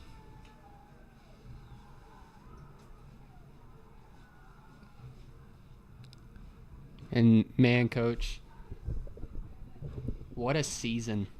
What a historic season. I feel so blessed to be a part of and call for these guys. I mean, they work so hard. And, you know, with graduating some of the seniors that they did last year, I mean, they had a lot coming back, but they were kind of curious, you know, how this season was going to go. And, man, they fought hard. They had some moments that were just incredible, even some in this game that were just had the whole stadium going crazy. But, man, hats off to Salina in the second half, holding Henryetta scoreless. Had some great drives. I mean, and, man, the routes that they were running to create space were just perfect and gave our DBs some fits. I mean, this is a good Salina team, and this Salina team is going to give Stroud some fits next week. Yeah, you know, when you lose any game but a game in the playoffs to end your season, you just pray that you don't shoot yourself in the foot, you don't beat yourself. And Henryetta didn't do that tonight, even though they didn't play their best football game. They just got beat, like, on the field, you know, and that doesn't mean that you're not a good team. It doesn't mean you're not a good football player, but whether it's motivation or just, you know, the underdog status of Salina with nothing to lose, I don't think our guys felt pressure. They didn't seem pressured this week. But they just had it taken to them. And hats off to Salina. But again, I echo what you said, Jacob. I'm proud of our Knights. It's been a great season. It's been fun. You know, our first season together in the booth calling this. Our only season in the booth calling this. But we've got a lot more ahead of us this year as we'll be covering basketball and wrestling and doing stuff in the spring. So our broadcasting time's not finished, but as far as watching the guys, as we've referenced all year long in the black and gold helmets, we see that book close on an 8-3 season. And Coach McGill talking to his troops down there one more time, 9 seniors that we lose off this football team, 8 of which played a whole lot. So we're going to miss them tremendously, but we've got some good young kids there and good kids coming from the middle school group. And, you know, Henryetta will be back. Next year's going to be a little bit of a struggle early on to rebuild, but Coach McGill, I'm sure, we'll regroup and kind of get ready to go for next year. So he'll start pretty quickly. But thank you all for watching us. Thank you to our sponsors. Thank you to our school administration, Mr. Jason Price, Athletic Director Brian Leader, for going out on a limb and letting us take on this challenge of live streaming our football games. Thank you to Mr. Bruce Jones, who laid the legacy and the groundwork for being able to do stuff like this. He just pretty much let us walk through a wide open door, and we appreciate it. Jacob, I've enjoyed it, buddy. It's been fun, Coach. It's round ball time, or at least we got a little bit of time here. So you guys have a great weekend. Stay warm. We will see you in the Dan Edwards Event Center, Night Center, in the weeks to come with Henryetta basketball. Be watching Night Vision Facebook. We'll keep you updated. Thank you guys for watching. Have a great weekend and the great rest of your 2024. Thank you for watching Night Vision TV, your source for Henryetta athletics, powered by Love Ford.